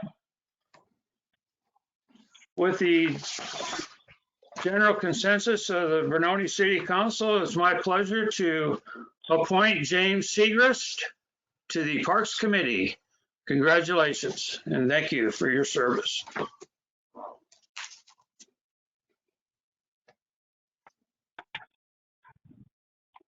And the library board's recommendation, Mandy Carp. Counselor McNair.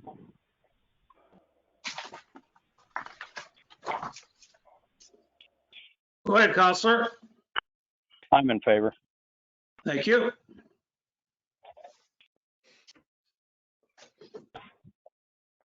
I'm in favor. Thank you, Counselor. As I'm in am I. favor also. So with the general consensus from the Vernonia City Council, I appoint Mandy Carr to the library board. Congratulations.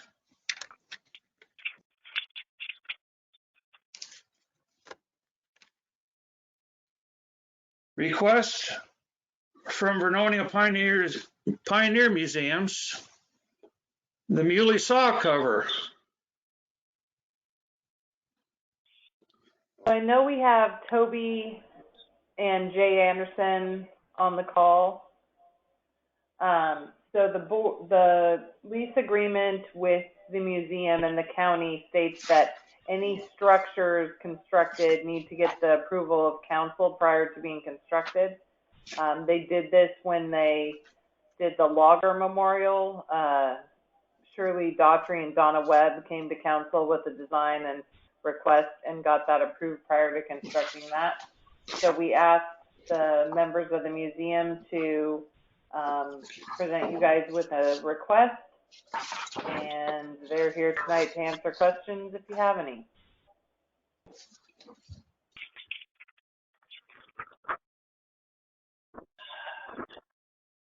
Mayor? Yeah, go ahead, Councilor McNair. Just as a comment to Jay and Toby and Jack, although he isn't here. Monty's an old friend of mine. We used to argue and fight over crap that we found out in the brush there. It's good to see that he never told me that he had this. I find that interesting.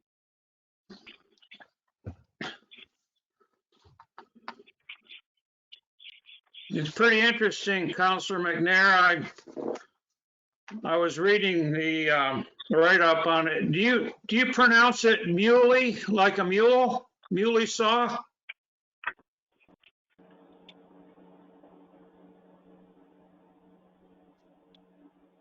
I think she's Councilor? talking to Toby. I was talking to you, Bruce. Oh, I wouldn't know, Rick. I thought you were talking to Jay or Toby. Oh. Is Jay unmuted? Hold on, let me see if Toby's one of these real quick. Okay, I just got unmuted. We don't actually know. I mean, we've heard it called muley, and it's spelled sometimes M-U-L-A-Y and sometimes M-U-L-E-Y, and so we've just always called it muley saw. And I think that's what Monty called it too. So he's quite the gentleman, isn't he? Yeah. Pretty interesting. There's only one saw. Yeah. Well, it pretty was interesting. it's something. Yeah, the circular saws and the other kinds of things overtook it rather quickly.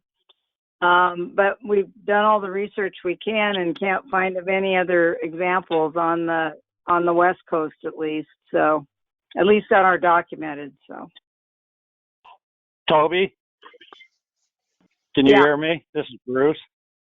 Oh, hi, Bruce. Do you, or Jay, do you guys, is the saw in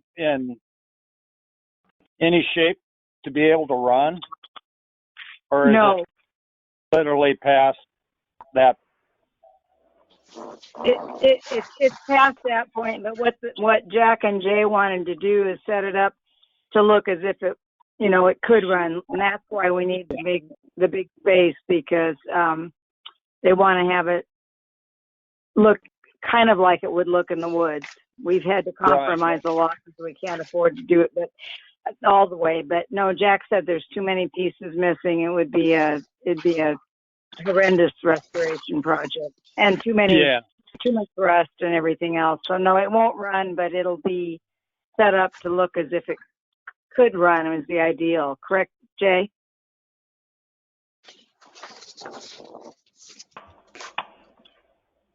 He muted himself, so I can't do it. Oh, he muted himself. Okay. So with that, and did you do any of the investigative work on the saw and its origins? And I see it's got the carriage there with it. Yeah. Was that part of the find? Was the carriage? Yeah. Jack found the whole works buried in a mud bank over in Brownsmead, and it took us several years to find out who owned it. And so Gwen helped us move it over on site there, and then the blackberries grew over it while we were trying to figure out how to set it up and everything. But anyway, we're closer than we've been in several years. So what type of propulsion system did it operate under? I assume was it one of Jack's? No, it was steam powered, and a friend of his is giving us a steam engine that would be very much like it would have been that it would have been used in the time it was used. This actually preceded the hit and miss engines. That's what I was wondering, if it was a steam or the hit and miss. It was run by steam. It was run by steam. Okay. So. It would have taken a lot of power. Yeah, we have an engine that will be displayed with it that would be the type of engine that would have run one of those. When it was, this is Jay Anderson, when it was in action over on Clascanine Mountain, actually Beaver Creek, they actually ran it with water wheel. Okay. Was it somewhere along that railroad line that ran up Fishhawk? Don't know for sure. The person that had it was using it himself, and we get this out of a letter somebody wrote that Barbara Larson came across that was written in 1880. Yeah, I see that in the write-up there. It's pretty substantial write-up. Well, bless Monty's heart. Next time I see him, I have to thank him. It took a little bit of sales work with Monty. He thought we were just scrappers. Because you look like a scrapper, Tubbs. Yeah. Toby, after removing the big plum tree, that sure opened that up in front of the museum. It sure looks nice up there now.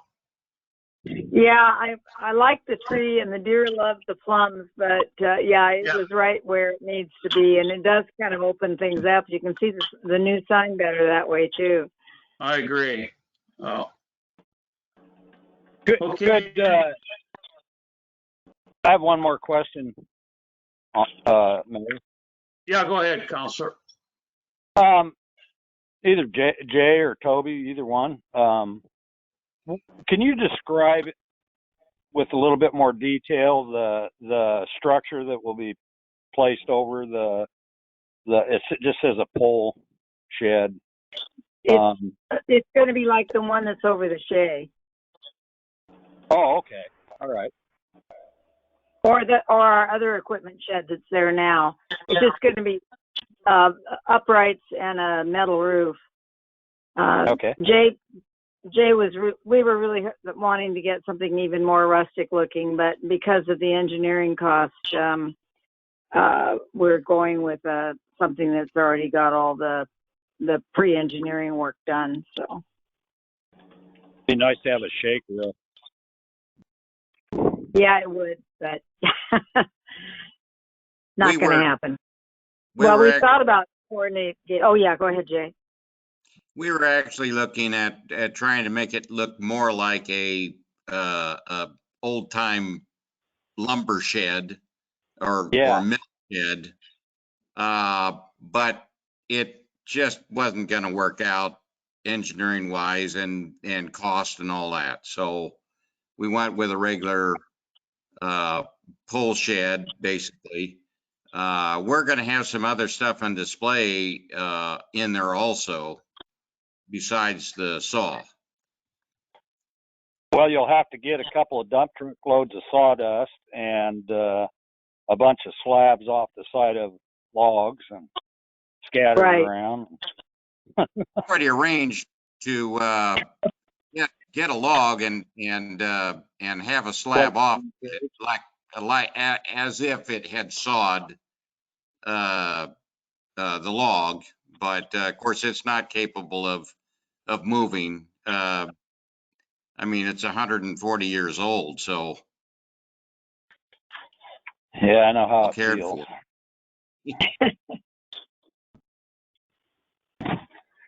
I'm through, Mayor. Just for clarification, because it is over 200 square feet, you're going to get me that engineering and a permit to send to Eugene? Well, my understanding with our contract with Econofab is that they will have the engineering specifications and so forth. So are they pulling a permit, or is the museum group pulling a permit? She already gave it to me.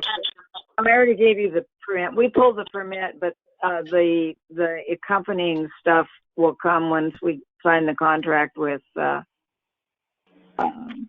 Okay. We didn't want to sign the contract before we had council's permission to proceed. Okay, good. Anyone like to make a motion to proceed with the covered shed?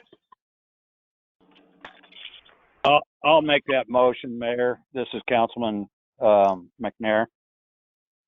This is Councilman Wagner. I would like to second that motion. Motion's been made and seconded. Would you call the roll, please, Stephanie? Councilor Webb? Aye. Mayor Hobart? Aye. Councilor Allen? Aye. Councilor Wagner? Aye. Councilor McNair? Aye. Motion carried. Thank you, Stephanie. Thank you. Thank you. Thank you, Toby and Scott. Jay. Jay, I'm sorry. Thank you very much. Okay.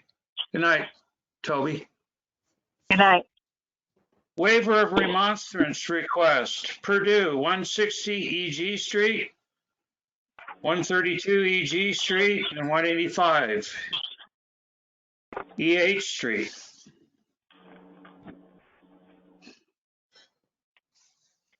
So I brought these forward tonight.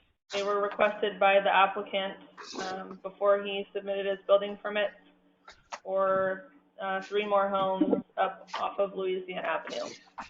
These ones are close to the ones you guys approved a month or so ago, I think.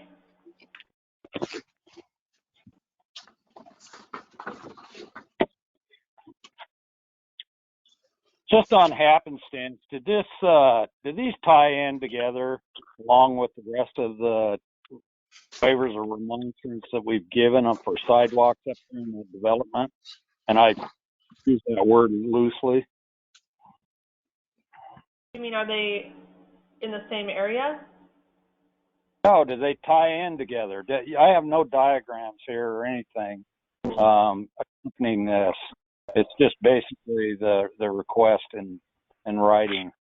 One's on G Street, two are on G Street, East G, and then one's on H.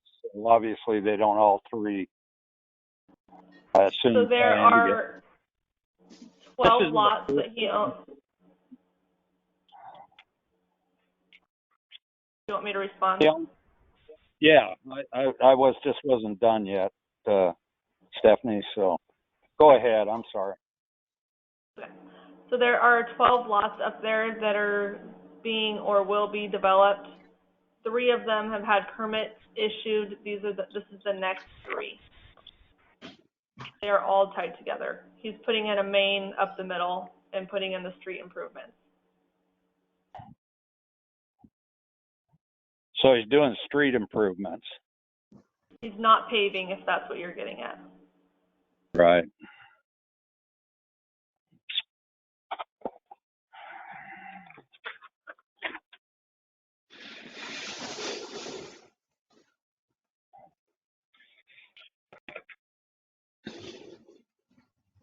Mayor Hobart.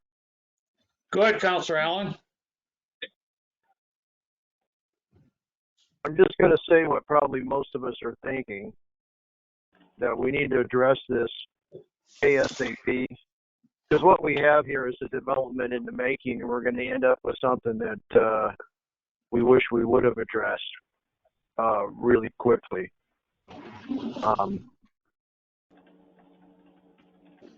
I'd like to place on the agenda right away that we start addressing this. If not the first meeting in January, the second. That we need to create a policy and talk about if we're going to hit 50% of a block gets developed and we kick in the sidewalks or we pay for the street engineering or whatever, but we need to have that conversation because this is just a patchwork and then it circles back around. Pretty soon it's all infilled and then you're going to have a mess. So that's my feeling on it. Just wanted to state it for the record.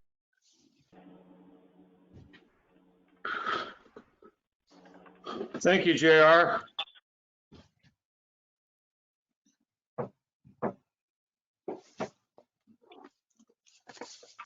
Duly noted.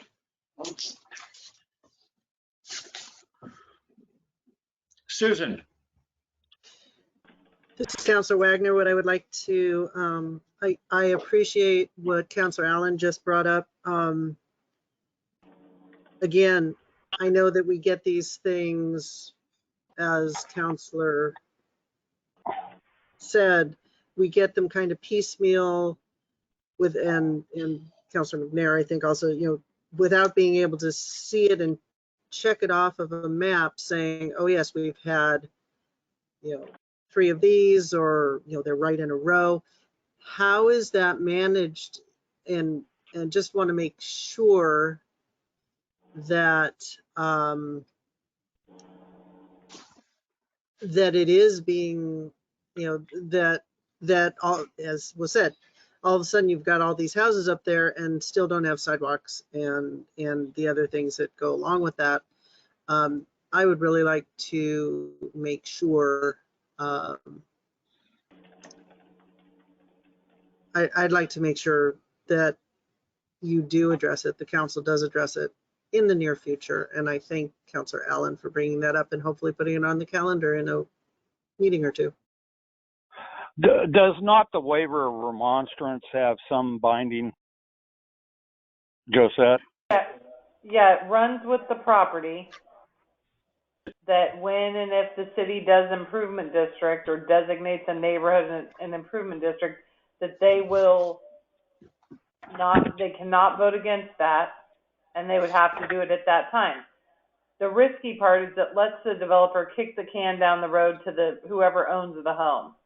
The other thing that's currently in Title IX is the availability for council to say, G Street, you need to put in sidewalks. There's nothing stopping council from designating an area needing that kind of thing and requiring it. Yeah, it's a contentious issue, but until you either restrict the waiver to very specific instances or you start requiring neighborhoods to put in sidewalks, this is all we're left with, really. So I'm with Councilor Allen in that you guys, if you do not want future people to have this option, you need to be talking about it ASAP. Because we know there's more homes being built. We know this is kind of a loophole that saves a little bit of money on the developer side and leaves the city with not completed areas. Yeah, I agree with everything that's been brought forward there. I was just asking for clarification on what the waiver of remonstrance was. So, yeah, I was not aware of the final thing you said, that we could kick in and say, no, you have to do that. That's food for thought. Stephanie. Two things. There is an amendment to Title IX that's going to be coming to council that addresses multiple sections, but also waivers of remonstrance that was requested, actually, I believe, by staff, Josette and Jen and Matt and I. And then second, you guys did kind of trigger the beginning talks of improvements up there with requesting that staff bring forward basically a project summary of what it would entail to connect Louisiana Avenue north and I guess it would be south, and what those improvements would be as far as gravel, clearing, putting it back into the right-of-way. And then there was also mention of potentially doing a larger plan and asphalt with one of the SBA grants. So it is, you guys are talking about it. These just keep coming forward, and we all want to see it done. We have started it. Mayor Hobart. Yes, Councilor Allen. I'd like to make a motion that we table this as a council because we know we need to deal with this before we approve anything else. And I think it'll force us to deal with it instead of just approving it, waiting another month, approving more, when I really believe this is an urgent issue that affects a lot of citizens now and in the future. I think it's a pretty good issue to tackle, but I think it needs to be addressed. And I don't know that denying this it's not going to stop a building permit. Would it, Stephanie? It would not. He would have to build the street improvements. He would have to do sidewalk, storm, and gutter.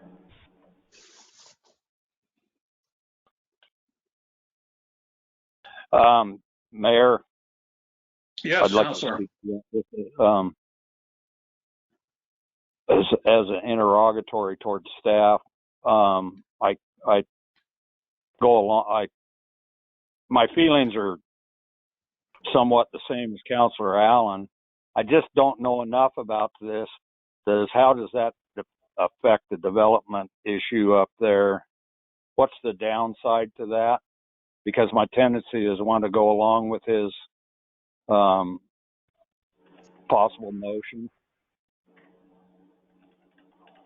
Could you address that, Josette? Well, or Stephanie? Or somebody that knows something about this. I need further clarification on what do you mean, how does it affect his development? Like, the development itself is going to continue to, people going to continue to want to build there. I'm just looking at, I want to look at it. I need more information here. I feel like I need more information here. So I'm actually looking up Title IX because I don't know that while the criteria that stands, he meets that current criteria. So I don't know that denying this, I have a little concern that denying this might not be legal, unless you want to approve these and then make some sort of motion to stay any future waivers coming to you until, then I think you could do that. But he currently meets the criteria that's on the book, so I don't want us to step into something, but I think you could easily make some sort of motion that says we're not going to entertain any future waivers until we address this bigger Title IX issue. But I think we would have had to do that before him to not maybe be potentially stepping in something legal. Counselor Webb. Yeah, I concur with the city administrator on that, because then we're going to get into the game of there probably are places where a waiver of remonstrance is appropriate. You know, some isolated parcel, it's, you know, a sidewalk to nowhere doesn't make any sense. But when we're basically developing an area, they probably do make sense. So, but if we put a ban on it, then we're going to hang up that other development, a single place in a remote spot that doesn't tie in. So yeah, it's not a clean and easy thing to do. And no, I agree. We need to be fleshing this out. And it, you know, we may not, if we stop this, we'll have to stop it for all the rest. I mean, it'd be discriminatory if we didn't. So Yeah, without I think we're kind of stuck until we make that decision. Yeah, without any kind of criteria, you know, in terms of differentiating and being able to prove that. I agree, Councilman. Unfortunately, I also agree with Councilman Allen. I rescind my motion, but I still think I think I was meaning we table this, but what I would like to do before I leave the meeting is make sure this gets on the agenda. I think that's appropriate. Yeah, I've got it written, duly noted, JR. I just need somebody to second that at the appropriate time. Do you want it in a work session?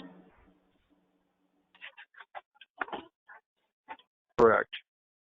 So staff can bring forward a report on the first meeting in January requesting you guys schedule a work session? Correct. Perfect.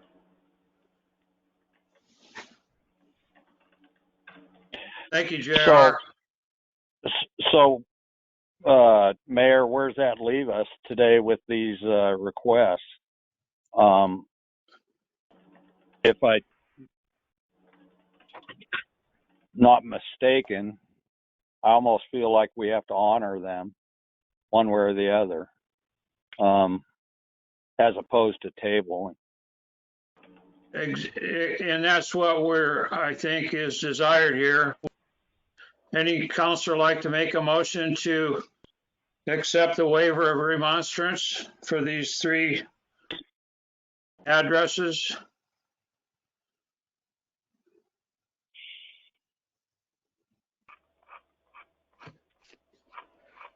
Counselor Webb. Okay. I'll move to approve the waiver of remonstrance request for 160E G Street, 132E G Street, and 185E H Street. Is there a second? I'd be willing to make that second. Thank you, Counselor McNair. Would you call the roll, please, Stephanie? Counselor Wagner, Aye. Counselor Allen, Aye. Mayor Hobart, Aye. Counselor McNair, I vote aye under duress. Counselor Webb, Aye. motion carried. That's the same feeling I had, Counselor McNair. That's why I think it needs to be addressed. Probably over several months. Well, good luck, sir. Parks Committee recommendation, play structures. So, can I present this one? Yes. I was at both the meetings where they discussed the extra funds coming in from parks, and then also the meeting where this was recommended. I believe what they were intending on recommending was that in next year's budget, staff or budget committee and council approve for play structures to be budgeted for those specific parks in order if it's available. It wasn't a this year spend, it was next year's spend with any extra money that moves forward from this year. So this would be something for, if council's in favor of it, for council to direct staff to put into the budget. The problem as I see it, Mayor, is this recommendation seems to be somewhat vague. Recognizing what the city recorder just explained, there doesn't seem to be any meat to it. It just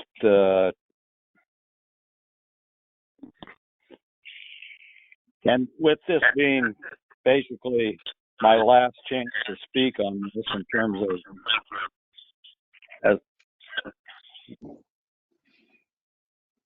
is there two of us speaking at the same time, or is that me? There's some background noise with JR. Well, I don't mean to monopolize it. If he has something to say.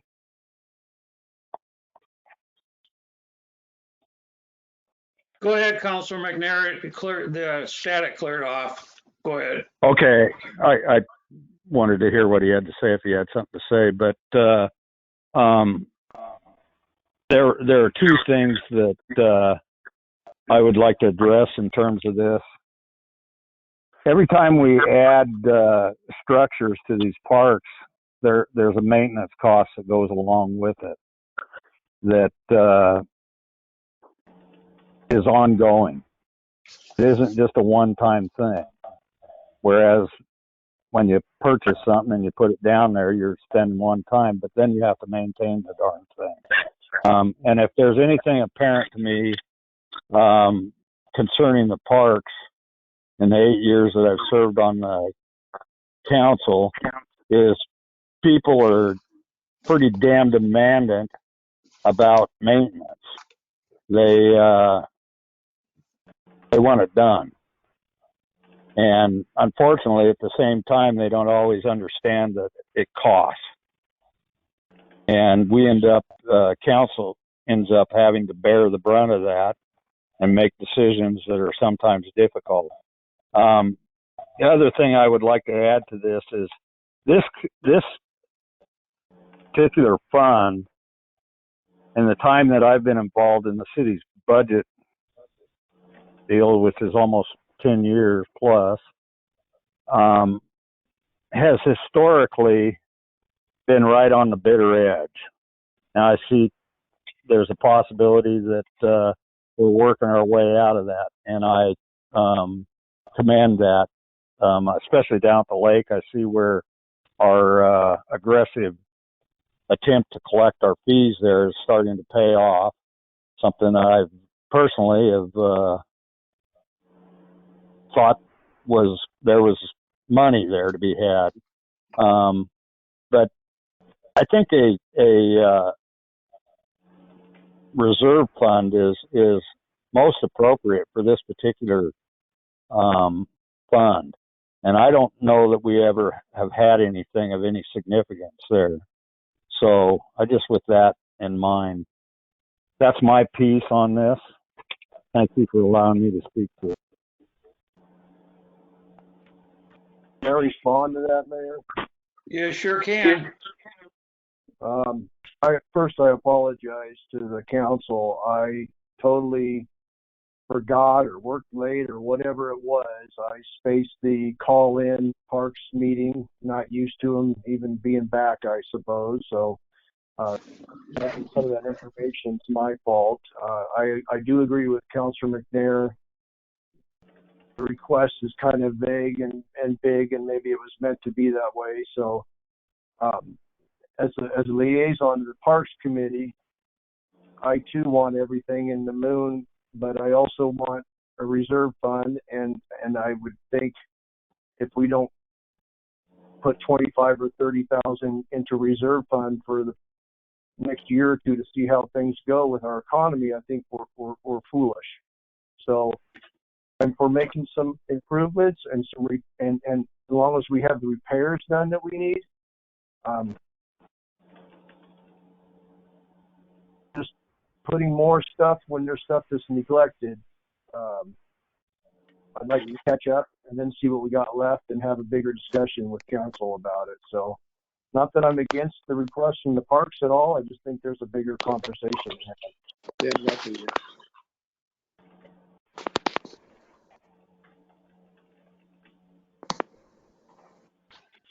Councilor Webb. Councilor Webb. Yeah, I pretty much mirror what the fellow councilors have already said as far as adding new things and maintaining, but I want to also be supportive of the committee. We don't want to beat our people down. It's hard to get people on committees, and I hopefully we can convey to them that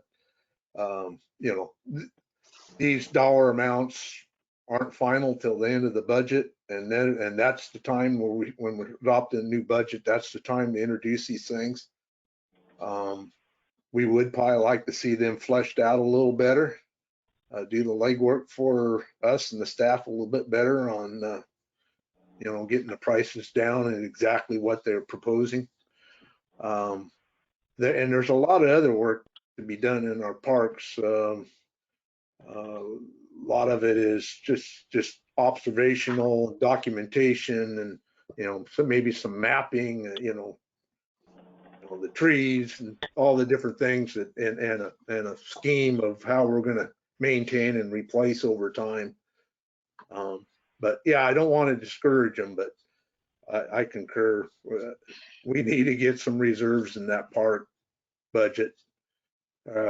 I look at docks out in the lake, and there's going to be a lifespan on those, and I don't know, are we going to be successful getting grants to keep those going?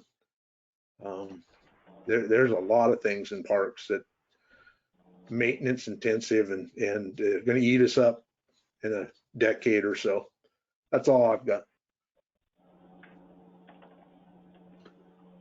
Thank you, Counselor. Josette. So short of just accepting their recommendation, what if we, I can help the mayor write him a letter in response that says we're taking their recommendations under advisement, and we would like them to connect with staff and give more specific detail on what they're looking for prior to the budget season. Because then you're not dismissing them, but you're not saying, yep, we'll do what you asked. I think that's a good idea, Josette. This Councilman McNair. I would want to add one thing to this. The RV parking down at Anderson has been a consistent moneymaker. But for all intents and purposes, we pretty much expanded out, with the exception, I think, correct me if I'm wrong, Josette, I think you're thinking about adding possibly one or two more there. I think there's enough room for 3 to 4, depending. Okay. So we do have enough property down there at that lake that I can't think of a better place to add RV parking to. It's just almost sitting there crying out to us to do something. And now I realize that there's a lot of individual pieces to that have to come into play. The possible expansion of the sewer line coming through there from Riverview or Riverside, whichever one of those two. I can't never remember which they are. Been here 60 years and I can't remember. But that's probably not going to be a forced main. So the opportunity to be able to hook into that with connections for RV parking and water and lights, that's something that I think that over a period of time, maybe over a 4 or 5 year period, we might be able to really make some effort there. And as we can see from Anderson, there's some revenue to be had there. And again, the lake is just an intense draw for folks, and I think that we're just kind of stepping over dollars to pick up dimes. Just a thought.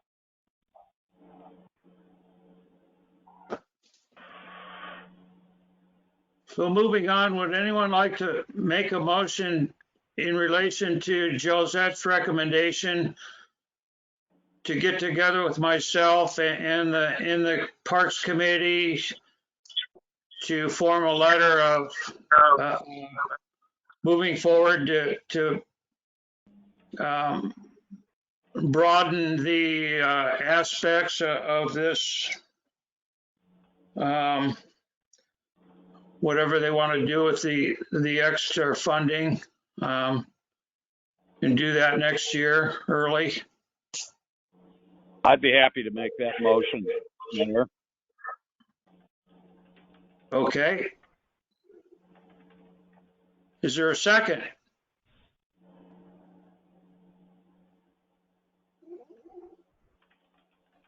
I'll second that. Thank you, Counselor Webb. Would you call the roll, please, Stephanie? Counselor Allen?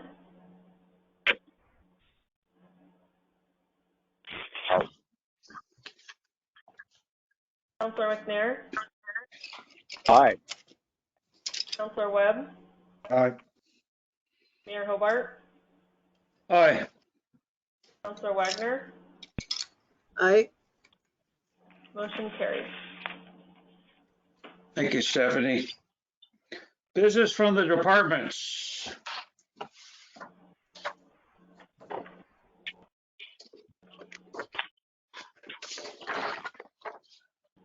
So I don't know if Chief is on. I believe he's not. His daughter is having a baby. So you have his report, so maybe write down your questions and either email him or ask him at our next meeting in January. Okay, will do.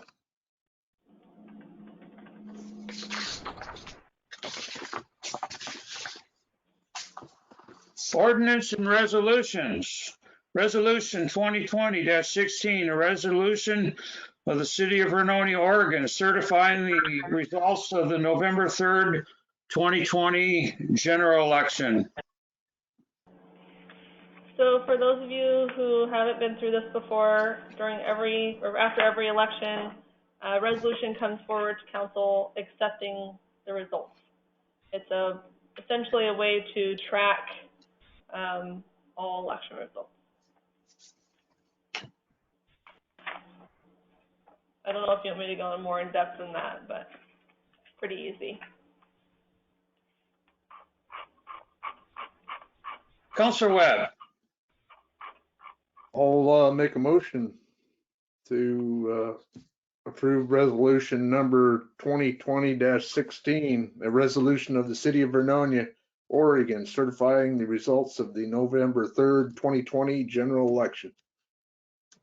This I'll is second Counselor that. Wagner. I'll second that. Okay. Thank you, Bruce can Counselor have it. Wagner. Would you call the roll, please, Stephanie? Mayor Hobart, Aye. Counselor McNair, Oh, yeah.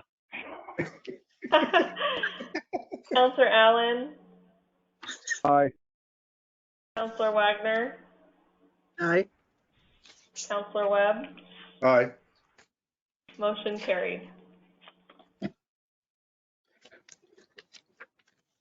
I'm free. Free at last. Oh, you're not. You're here till January 1, McNair. We ain't doing nothing between now and then. No. The rest of the meeting tonight.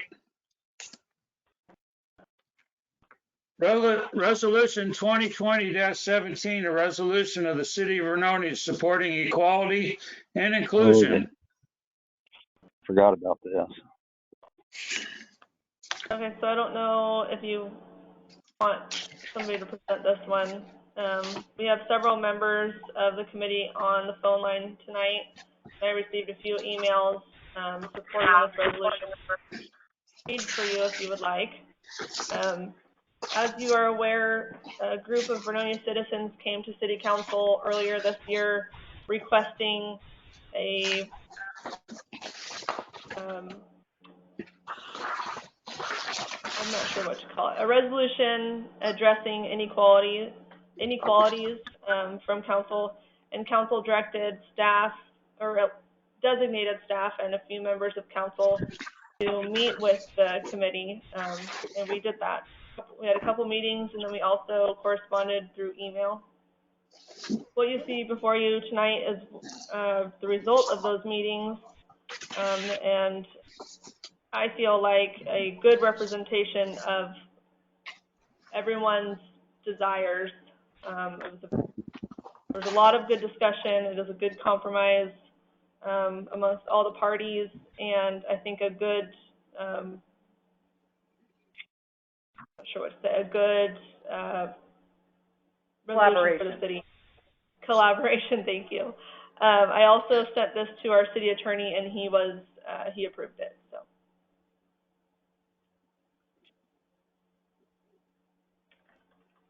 Does anyone want to hear from any of the members that were not us on the committee? Say that again, Josette. I'm sorry. So are they unmuted? Are they muting themselves, Stephanie? They're muting themselves. The only two I have muted are caller 8 and 9. So would anyone that was in that group that drafted this like to speak? Corey or Dawn or Michael? Hi, this is Corey, if you can hear me. We can hear you. Hi, just want to say good evening and thank you so much for letting us have a little bit of space to talk about it. I want to say thank you to everybody that was in our work group, Dale Webb and Susan Wagner and Josette and Stephanie and Chief Connor, and then the 5 of us from our group. I think what Stephanie said is right. I think we had a good collaboration, and we are here in support of this resolution because we really believe that Vernonia is a great place, and we want to help reinforce the ideas that we are all welcome and equal, no matter our differences. Could you identify and recognize the individuals from the citizenry, if you would? I have Corey, I'm not gonna be able to say your last name, I'm sorry. That's okay. Ayuto. Ayuto, Michael Calhoun, Janice Sweeto, John Warfield, and I believe Charlena was on, but she's no longer on. Michael Calhoun. Okay. Yeah, she already identified him. Thank you all. So one missing component that I discussed with Councilor McNair that isn't in this equality and inclusion resolution is some reference to differences in or discrimination based on socioeconomic status, which wouldn't be hard to amend and add into the fifth whereas.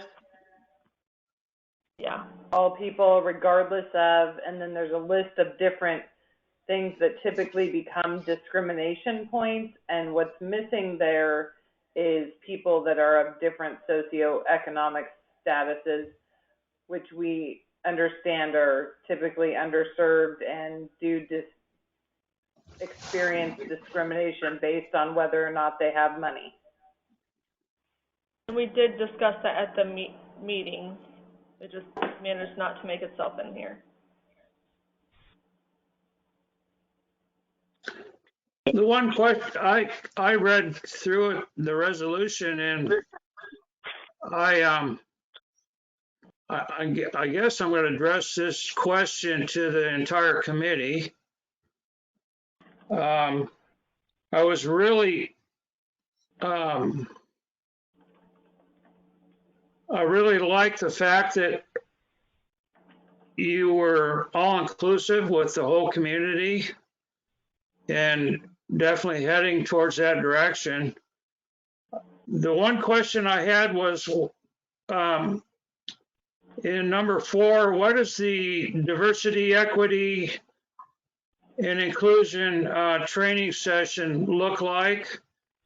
Who is going to do that training and who's going to pay for that training?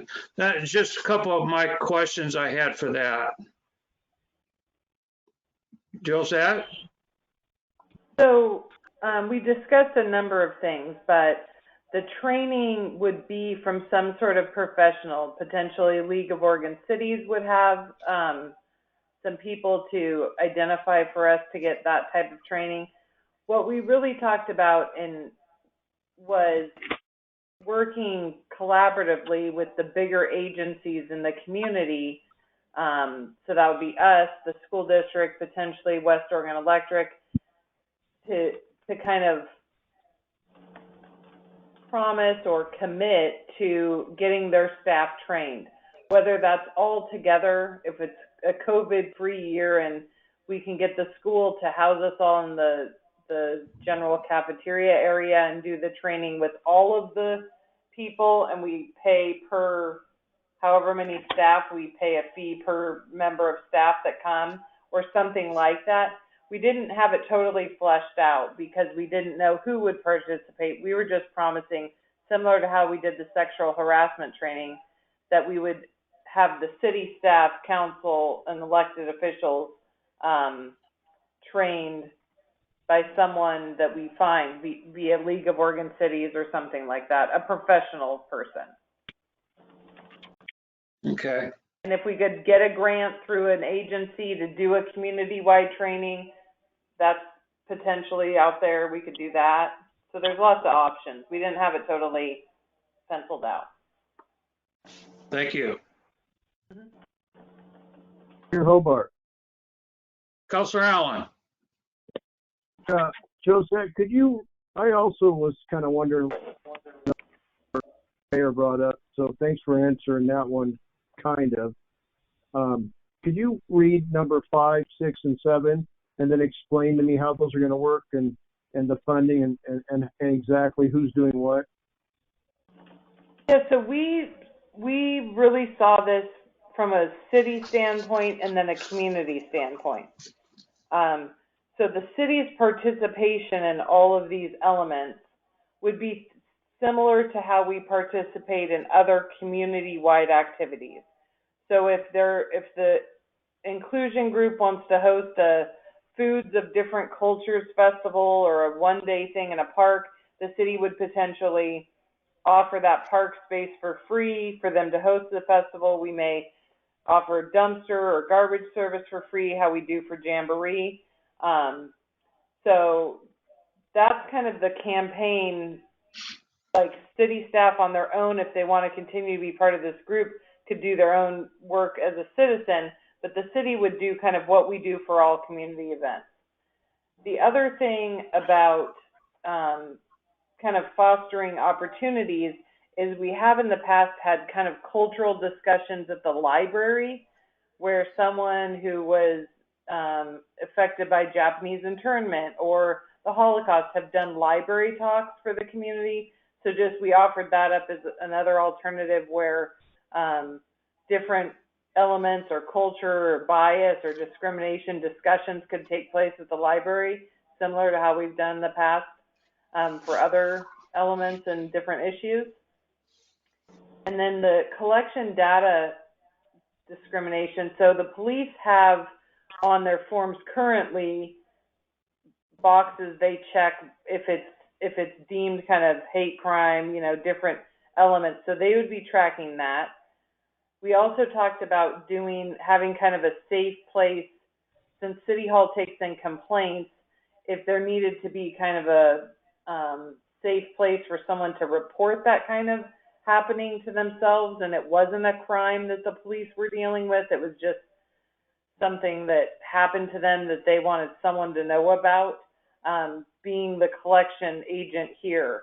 And then we talked about the bigger group, like over kind of collecting those every 6 months and seeing how we're doing as a community on a 6, 12 month, 18-month basis for addressing those kind of things. Are those kind of events going up? Have we heard of none? Are we not finding the data collection to be working because people aren't comfortable coming to City Hall and we need to change the venue of where someone could report something like that that's not a crime? So it was really kind of fluid in how it wasn't like really specific so much as we're just going to try a couple different things, see how they work out, and then kind of continue what's working. But let me just double check if there's not someone else in the committee that understands it a little bit differently than me before anyone asks any other questions. Does anyone have a different take on what we discussed than that? Like Corey, maybe? Did I relay it okay? I apologize. My internet went out right in the middle of what you were saying, but what I heard sounded accurate to me. We definitely were not able to flesh out every single option, largely because there's a lot of options, but also because of COVID that really impacts how we move forward with some of these things. And yes, we see it as a collaborative effort between the city and the community. So yeah, it's still like a work in progress. Just what we would hope for, I think, is that the city council would be supportive of these efforts, basically. I have a question, Mayor, Go ahead, Councilor McNair. and I would direct this towards our city administrator and anybody that was on the committee. Not to encapsulate this too much. It seems kind of benign in a sense. I have a feeling the review discrimination and bias data quarterly. What if you do what you're talking about doing, Josette and Corey, I believe? What would be the outcome of that in terms of how would you use that? And I don't want that to sound like I'm against it or anything like that. It's more interrogatory in terms of trying to get an understanding of where you would go with that. Well, it kind of depends on what reporting you actually get. So if we get a whole bunch of reporting that there's, discrimination, kind of hate crimes or something against people because of their sexual preference, then you would focus kind of whatever community-wide activities you're doing on kind of equality and making having discussions at the library about different instances and different people's experiences. So it's really just educating the community that everyone that lives here in the community is different than each other, and all of those are okay. So you're kind of, go ahead. So it's more proactive rather than subjective in terms of you're not going to seek some sort of measure of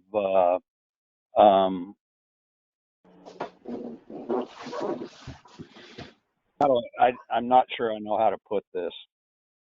There's no retribution if it's a crime, that person's going to pay for a crime, right? But if it's something where we are continuously having staff at a certain place be discriminatory, then the goal of the bigger group would be that we approach the owner of that place and see if they wouldn't be willing to get their staff training to quit doing that to their own citizens. All right. So, but it's not going to be the city telling them what to do. It would be the group. Okay. So should we not have some sort of language that somewhat outlines that for future reference, or is it necessary? I don't know that it's totally necessary because it's not only the city's function. So these are the things we're going to collect data, whether we get them in as complaints or the police get them in as crimes. We're going to network with Corey if she's getting them from somewhere else. Say there's a safe place that people are reporting in the community that's not a city function. But that's why we left it open there, is because the city isn't the one doing all of this. It's more of invested people. The city's saying we're willing to collect the data we receive and report it back to the bigger group for use in benefiting the community as a whole in these kind of programs and events and things. I agree. If you write it all down, then and it changes somewhat, then it's stuck in a resolution written down one way. Yeah, and my concern is it within the city's writ to do certain things. With that, while I have the floor, I'd like to come back. Do you need to finish that? Well, I just want to say it is within the city's writ to collect and share data, and that's what that number 7 is. I didn't mean. It's not saying we're going to go change the world with the data. It means we're willing to collaborate and collect data and be a partner in this effort to reduce discrimination to anyone in the community. I didn't mean that I didn't recognize what you just said there. I just meant that we do have a limit to our writ in terms of what we can and can't do as a city government. Right. Maybe clarifies. But as I have the floor still, I'd like to go back to that whereas and the socioeconomic issue here. If you go back up to, I think it's the second, is in response to national protests over racial injustice and police brutality against Black Americans in the summer of 2020, which I don't think many of us disagree with, that there was an issue in terms of that over the years. But in our community in Vernonia, and I may be mistaken about this, If so, someone can correct me, but issues within the police department and dealing with them have mostly had to do with people in the lower class social economic status. And I just feel a need to address that within this. If we're going to do this, let's be inclusive. You know, I mean, that's part of what we're talking about here. Do you not agree? Yeah. This is Stephanie. That specific whereas is stating why this resolution came forward. This resolution is in response to that group coming forward to City Council, asking for a resolution. And then the next one, the City Council, that's where City Council did something. It wasn't City Council said, yes, we have a problem. It was saying, we want to work with you to come up with a resolution. So if we were to put in there issues that our police department has here, that's focusing, the goal, what we tried to do with this resolution was to keep it positive, not say we have this issue, we have that issue, we have this other issue, then we have this other issue. It was, this is what happened. This group came forward. Council said, let's work together. And we all agree that there's, you know, we don't want to discriminate or, sorry, hold on, let me find the spot. That we recognize the issues of racism, prejudice, and discrimination continue to exist in our country, in our community, and how we don't want to discriminate against people for all these different reasons. So it's basically telling the story of why this resolution's here today and why it was adopted. I understand. I understand. Say that again. Not trying to discount what you said with the socio-economic part of it. I understand that. With that acknowledgement, I also understand the reality of the situation. And the reason this was brought forward is because we're in a moment in time where we're recognizing issues within the community as a whole in terms of the whole country. And we're part of that country. And we have issues here in this community that deal with what I was speaking towards. And to ignore that, to me, seems to be a glaring mistake. But I don't think if you put it in number 5, Bruce, the 5th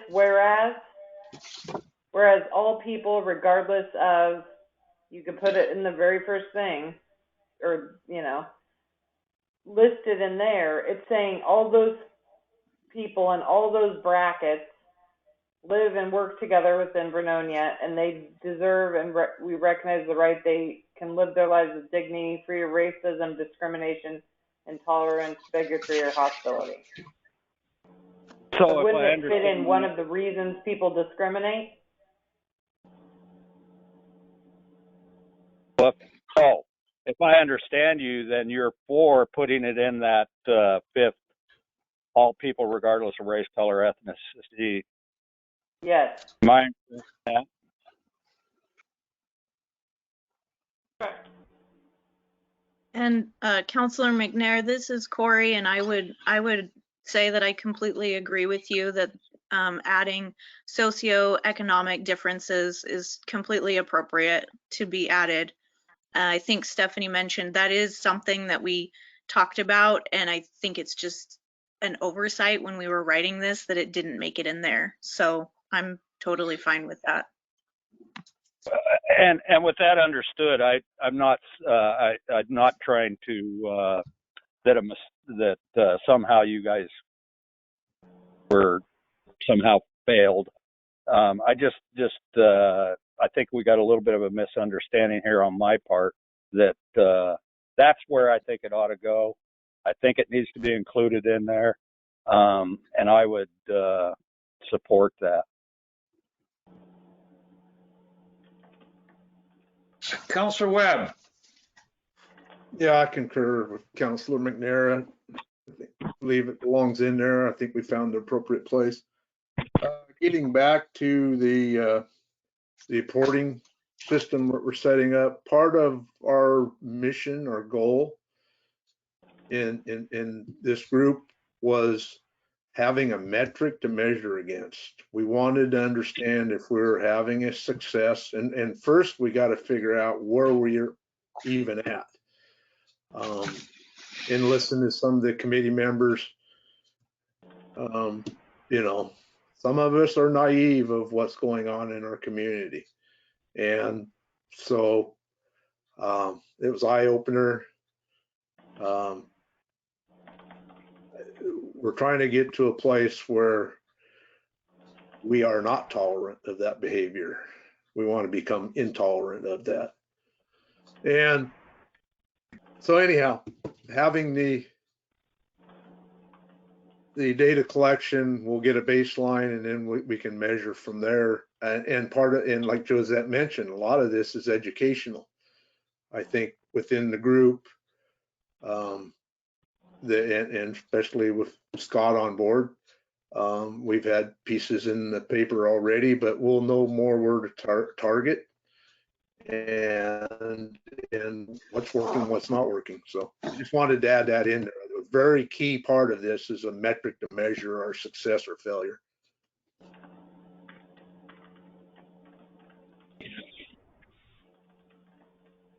Any other discussion? So I'm going to propose that in the fifth whereas, it read, whereas all people, regardless of socioeconomic status, comma, race, comma, color, comma, and go the rest of it. If that's okay with everyone. I would concur with that. There's one more thing we might think about adding in there. Go ahead, JR. There's a lot of discrimination against fat people. I'm dead serious, and it leads to socioeconomic discrimination right there because, you know, I personally know people that have not gotten jobs. I've personally seen it on construction sites. That guy's overweight, get rid of him. Whatever, he's too slow, or just immediate make an assumption by looks. So, and I'm not meaning to be flippant about it. It's a serious issue, and maybe because I'm a little fat myself, but. So that would be called size discrimination, or Yeah. sizeism. Whatever you want to call it. If you're overweight, there's a discrimination factor out there. You know, look at modeling. I mean, I know they've tried to make some changes recently, but you can look at any profession out there. Airline stewardesses used to have this and that, or they get rid of you. So I'm being serious when I talk about that. Do weight? Well, I think there's a term for it. There's an appropriate term for it. It's body. I don't know.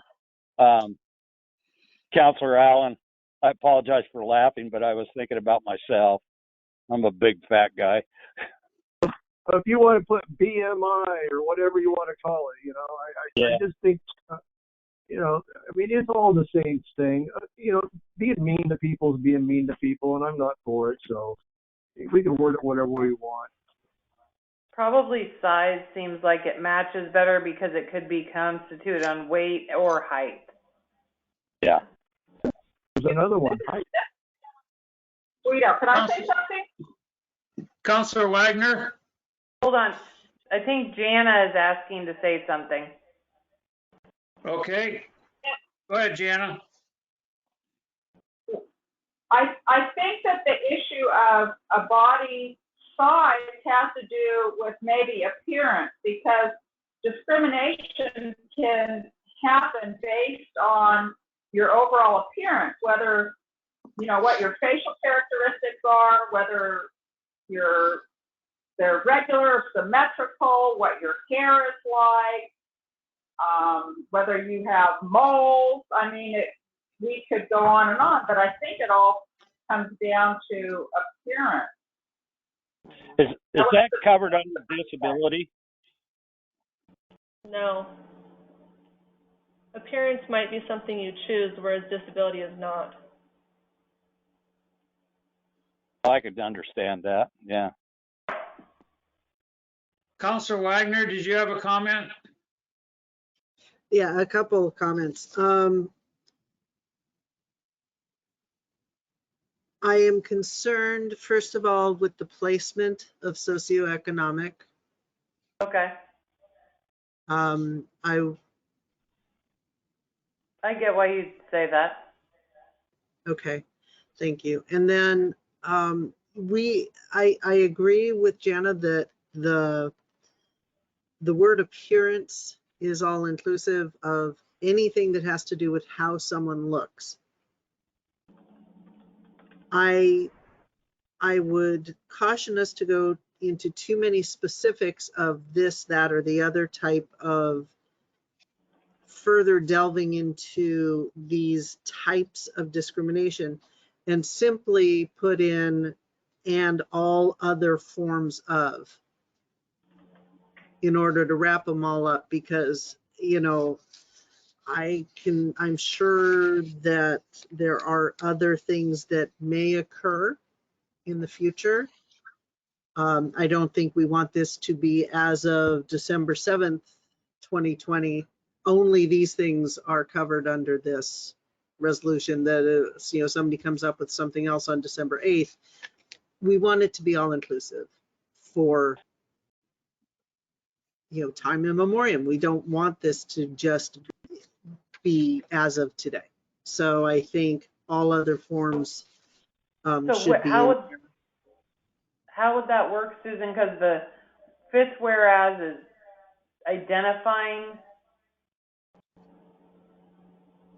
So would it go in the sixth whereas where it says they recognize the rights of their?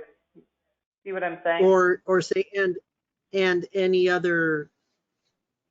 I don't know. I mean, I think that if we're going down wanting to add more things, I think maybe it just needs to go back to the work group to have a little more finessing, because it is 10 o'clock. None of us have had a break. We could talk this through for another 30 minutes or more. And I just think that there are enough tweaking things that maybe it just needs to go back to the group again to say, you know, how can we finesse this? How can we refine these whereases to include the appearance or size or all other forms of I don't know.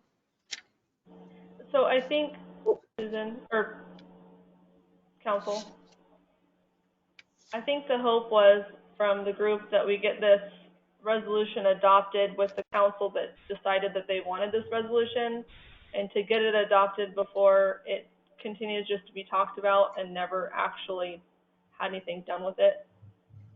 It does say in the whereas, the first thing is all people. That's all encompassing. I think if there are specific ones that we feel down the road need to be added, we can always amend the resolution. But I think, I mean, obviously I'm not the one who makes the decision, but I think it's an excellent show of our work, and it's a great resolution for the city. I would like can I to. propose? Can I interject here? Go ahead, Councilor McNair. In regard to Councilman Wagner's remarks, I share to a certain degree what she's trying to say, but I would offer this. You are on that committee, Councilman Wagner, along with Councilman Webb and others. For the three of us that are not, this is our moment in time to be able to speak to this, or at least one of them. And that whereas of all people, Stephanie, we've all obviously identified a number of things here that come to mind in terms of highlighted that are of greater concern. Whereas all people, or whereas, what was your recommendation? I think Councilman Wagner, concerning the body image, I can't remember how you phrased that. Janice Sueda used the term appearance. Yeah, I just meant what you came up with in relation to that as a workable solution. The one thing I would say is that all these things that have been identified, and we do have folks in this community that fall under each one of these designations, but the vast majority of the people in this community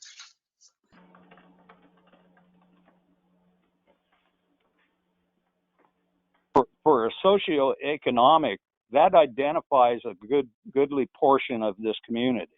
I think it speaks to them. And one of the things that I'm concerned about a resolution of this nature is that it's something that the community can adopt for themselves, not just the council, not just this working group, but that we go forth with this and people respond to it in a positive manner, that they feel like they've been spoken to, they're being addressed, their concerns are being addressed, and that they support this. Now, I'm not saying everybody's going to support it. That would be an unrealistic wish. But I would think that I would try to strive to address the concerns of as many people as possible in terms of that. Now, that doesn't mean that I'm going to bend over backwards all over the place to do that, but within reason. What do you think of that? Josette, go ahead. Okay, so I have a proposed fix for all of it. Are you ready? Okay, go ahead. So the fifth whereas would say, whereas all people, regardless of race, color, ethnicity, national origin, religion, disability, socioeconomic status, sex, gender expression, gender identity, sexual orientation, marital status, appearance, or age. And then in the sixth whereas, it would say, whereas the city of Vernonia welcomes all people who recognize the rights of individuals to live their lives with dignity, free of racism, free of all forms of discrimination, intolerance, bigotry, and hostility. Outstanding.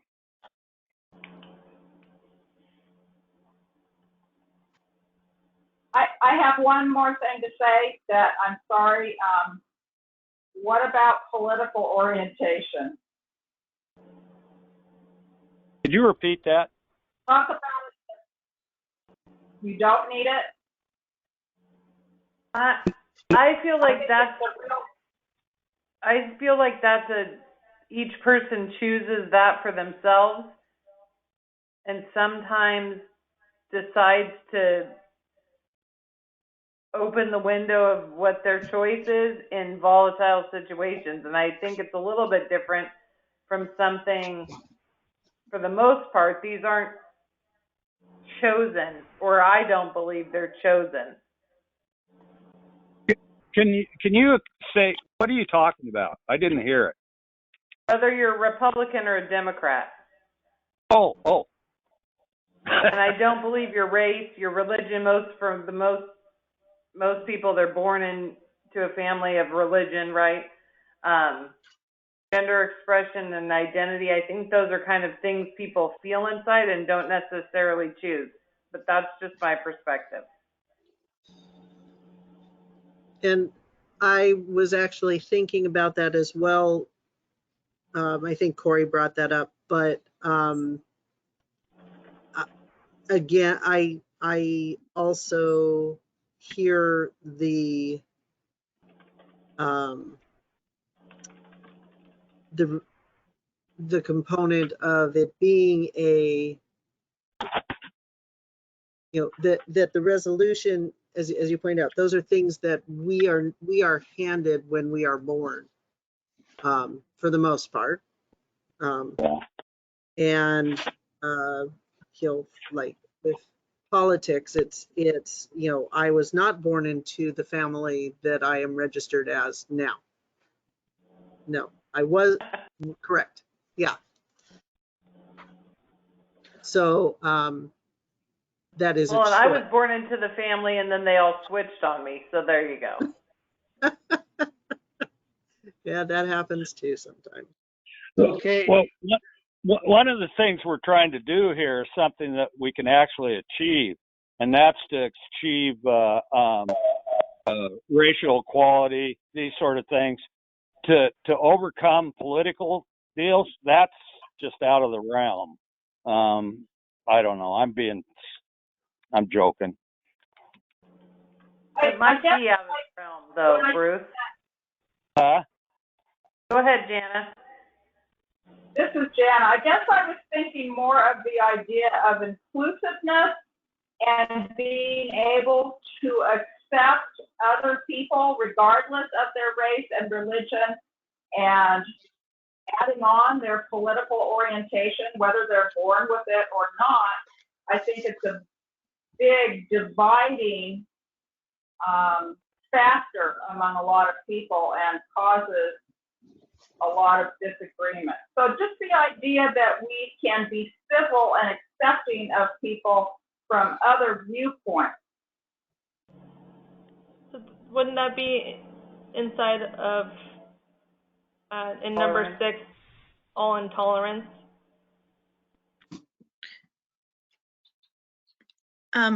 Council, this is Corey, and I just wanted to say I really like Josette's her wording. I really do feel like if we add socioeconomic status right there where she said, and then if we say free of all forms of discrimination, I don't necessarily think that we need to add political, because at some point I think you'd have to be pretty sick to read through this document and think that the City Council of Vernonia is okay with people being rude to each other based on political choices. I think the intent of this document is very clear, to say that no matter who you are, where you come from, what you look like, etc., it's said right there in the final whereas. I think that does a really good job of covering the rest of the bases. So that's my 2 cents. Thank you, Corey. Mayor Hobart. Go ahead, Councilor Allen. I'd like to make a motion that we approve resolution number 2020-17, a resolution of the City of Vernonia supporting equality and inclusion with the changes that the city administrator previously stated. Thank you, Councilor. Is there a second? This is Councilman McNair. I would go ahead and make that second with a recognition of what the committee member spoke about in terms of political deals. I think from that standpoint, we may just have to rely upon it, as Lincoln said, the angels of our better nature.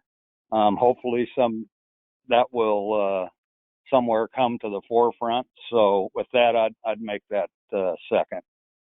Thank you, Councilor. And before we vote, I'd also like to make one final comment. My questioning in the 6, 7, and 8 of this resolution, and Josette's clarification about the community involvement really kind of gave me a little boost for this, and I'm excited about it. And I'm even more excited to listen to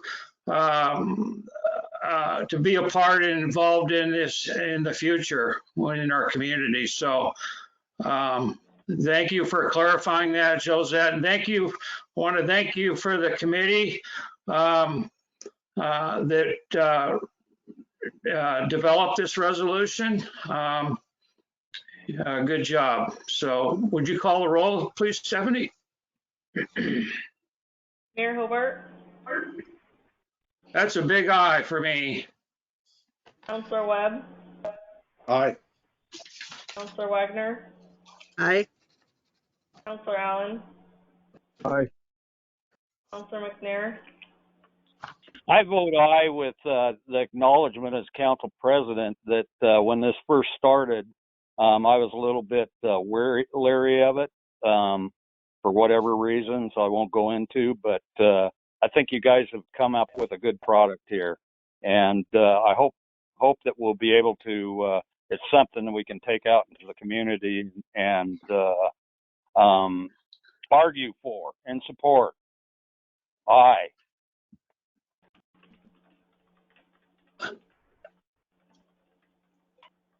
motion carried. Thank you, Stephanie.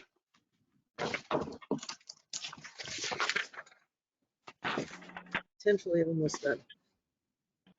Is there any correspondence tonight? Just the population estimate, no action is needed. Okay. City Administrator report. Okay, because it was kind of a short one because a lot of the work is in your packet tonight. So you already talked about the walnut tree. And so I did already send out the notice of intent to award to the low bidder. And then following Wednesday, will be the week of contestment done. And then I'll send them out the formal notice of award. And then Wednesday this week also, I'll expect the 2 bids from the 2 firms that came to the mandatory pre-bid meeting for logging or Bullmeyer. We're still on the list for the contractors for the play shed. The awning fabric came in. It's going to be installed this week, which is next week. I sent this out on Friday. We're submitting to the December 14th submission date for the CARES funding, all the PPE that we purchased, the homeschooling supplies, the laptops are here, the hand sanitizer stations, etc. So we'll be submitting for reimbursement on those items. I'm working with Dale Latham to kind of further flesh out the temporary signage for the trailhead, because we're going to be putting in some temporary signage, and then Travel Oregon has a grant opening up that Columbia County's slated to get not 2021 but 2022 for all the kind of finalized signage. So there'll be signage proposals coming to you guys to kind of bless, so to speak, but they will be the temporary version. And that's mostly for the kiosk and parking lot area at Maple, and then getting people from the Green Bridge to the trail around the lake. So that's where we're mostly working on those. And then just a reminder, City Hall is going to be closed the Monday the 21st through the 25th, and then we close at noon on New Year's Eve, and we're closed New Year's Day. And we're working on a lot of stuff for January, so hopefully there's a big meeting in January with a lot of more business to do. Do you guys have any questions for me? A little heads up, the linear trail trees are done now. The 2 cherry trees were taken down in Spencer Park. And following the article that's going to come out in The Voice, kind of giving everyone a heads up on the insurance and arborists and all the risks and why we're cutting what we're cutting, we're working together to put the Hawkins Park cottonwoods coming down plan together. Councilor Webb. Yeah, one question on some of those Hawkins trees are leaning pretty hard to the river. We got a plan for that? Well, so those ones we weren't going to mess with. Maggie and we've talked about that. The fear is that two things. It'll either hit the bank and not go in, and then it becomes like kind of an attractive nuisance for kids, or it will actually go in the river and then it becomes a potential danger for the bridge and infrastructure downstream. So we weren't going to address those in our danger trees this second. I'm working with Maggie to come up with a plan of if there's nurse log benefit and how you would take it down without having one of those two bad things happen. The ones that our insurance company is most worried about are where we own the ground property and someone could be underneath it in the park. So those will stay up till we get a plan for those? I think only one of them stays up. The one that's towards the end of the park leaning hard in. From when I discussed with Tim, he believes the other one that's got a slight lean, he can get into the park. Yeah, good. Okay, any other questions for the city administrator?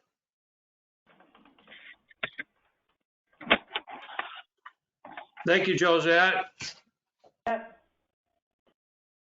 Now time for items from the mayor and councilors. Any councilors want to have any discussion before I say something? Councilor Wagner. So first thing I'd like to do is I would like to request that my nomination for the Citizen of the Month be carried forward, even though I will no longer be a counselor. Okay. When you finally do have an in-person meeting for presentation. So I believe I've already provided you with that person, but Yeah. I'd still like, okay. Okay. And then, hey, it's been fun. Figured the last meeting, you guys just had to get all this work out of us hold us as long as possible because you will miss us so incredibly much. And yeah, have fun. I'll see you the first Monday in January, muted. Thank you, Susan. Mayor. Councilor Webb. I got the floor, McNair. All right. I take over your role here. So, yeah, I'd like to say thanks and appreciation for both Susan and Bruce for your time spent working with the city, and I'm sure there'll be more in the future. And but thanks again. One other Much appreciated. One other item, working with Austin there, Public Works, I didn't bring up the intakes and kind of redid them so that work foot valves, the intakes and the foot valves. But anyhow, I got to talking to him about the crack sealing, and we have some enthusiasm on our Public Works staff there. They thought this was catch me out. This is going to work. So so that's good to see. And I guess there's some more money we can spend in parks. We got to get some tar for do the lake and trail. Okay, but thanks again, two counselors. Thank you, Counselor. Mayor Hobart, I got something. Counselor Allen. My phone cut out and I had to redial in, so I kind of missed my chance on the closeout of the food bank and senior center. I just wanted to let staff and all the people know that they should be really proud of that building and the work it took to get there. And it's not easy going into a contractor to try to chisel out quite a bit of money. So again, I give props to our staff for that. They didn't give up, and it went right to the wire. So, and my point being is there's a lot of people that I'm not even going to mention, but There's just too many. But Councilor Wagner and Councilor McNair, you guys accomplished many things. But even if it was just that one thing, every time you drive by there, just know you made a difference, and even that would be worth it, in my opinion. So, congrats to everybody. Thank you, Counselor. Mayor Hobart. Yes, go ahead, Counselor McNair. Yeah, okay. So bear with me here. Thank you, Councilor Webb, Councilor Allen. Appreciate, you don't know, you have no idea how much I appreciate that. Councilor Wagner, you and I had our little touchy-feely moment at the store there, and I came away from that with a good feeling in my heart. Counselor, you've always been kind of a good foil in the sense that I can banter things back and forth with you, and rarely do you agree with me, which is probably good. But when you do, I'm like, cool. The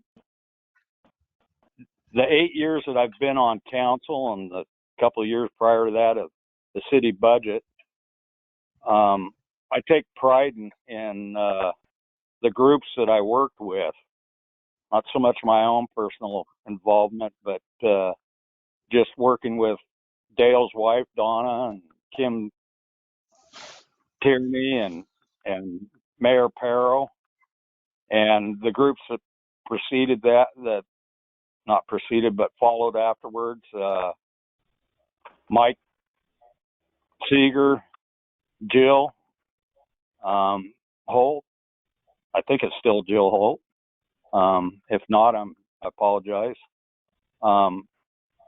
Mayor Leonetti, good old buddy, and this current group. I'm so happy to see Dale on there. It took a lot of cajoling to get his ass on there, but I have a lot of faith in the group that as you go forward. If there's one thing that's come out of serving on the council and on the budget committees as a person in my position in this community, I've had an opportunity that I probably would never have had to meet with a quite the eclectic group, you know, the people of stature that I would never have come into contact with, people that I admire, that have looked up to over my lifetime in this community.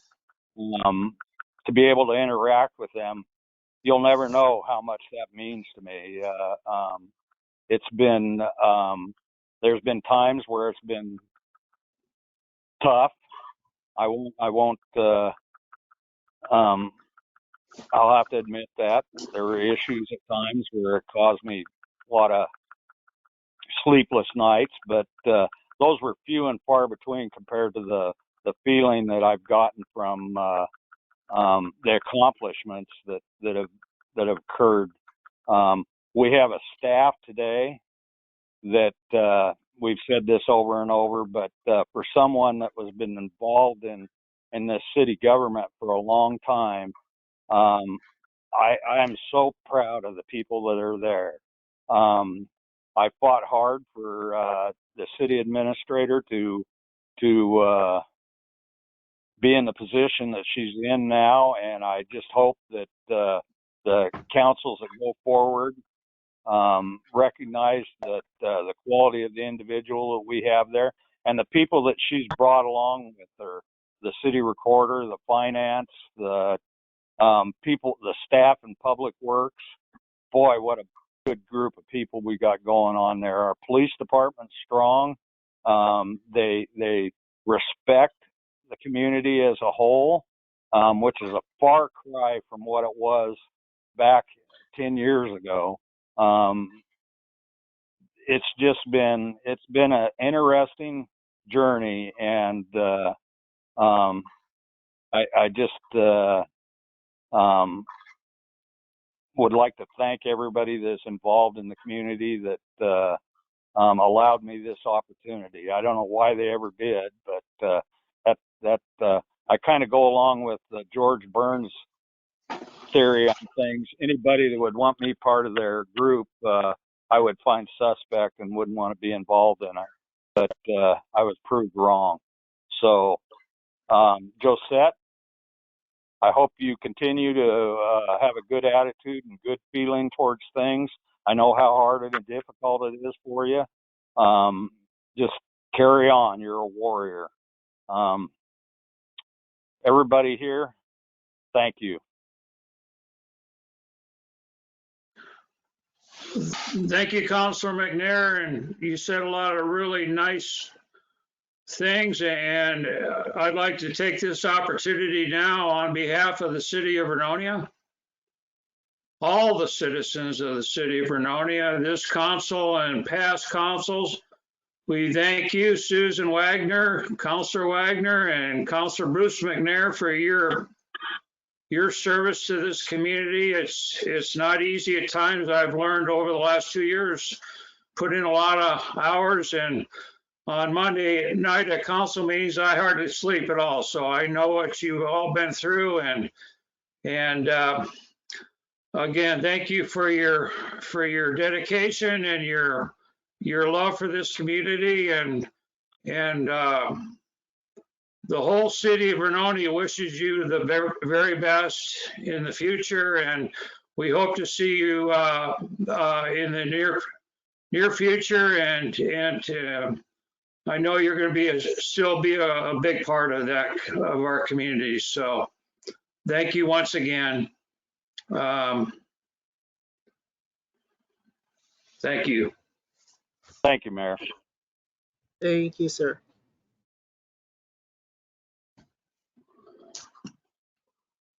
Action item summary. Okay. So I have that staff will prepare letters of appointment for Janice Sweeto, James Segrist, and Mandy Carp. We're going to document approval of the covered roof area for the museum. Put on council schedule for the January 4th meeting to schedule a work session to discuss the sidewalk waiver of remonstrance and sidewalk requirements. The mayor and I are going to draft a letter to Parks Committee acknowledging their recommendations and request that they clarify the detail of requests and prepare for the 2020-2021 budget. We're going to amend resolution 2020-17 per the amendments and get the signatures. And that's all I got.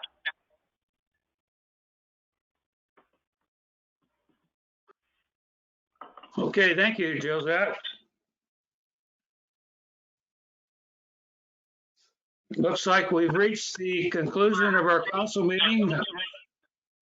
Before I adjourn, I'd like to wish everyone a very Merry Christmas and Happy New Year.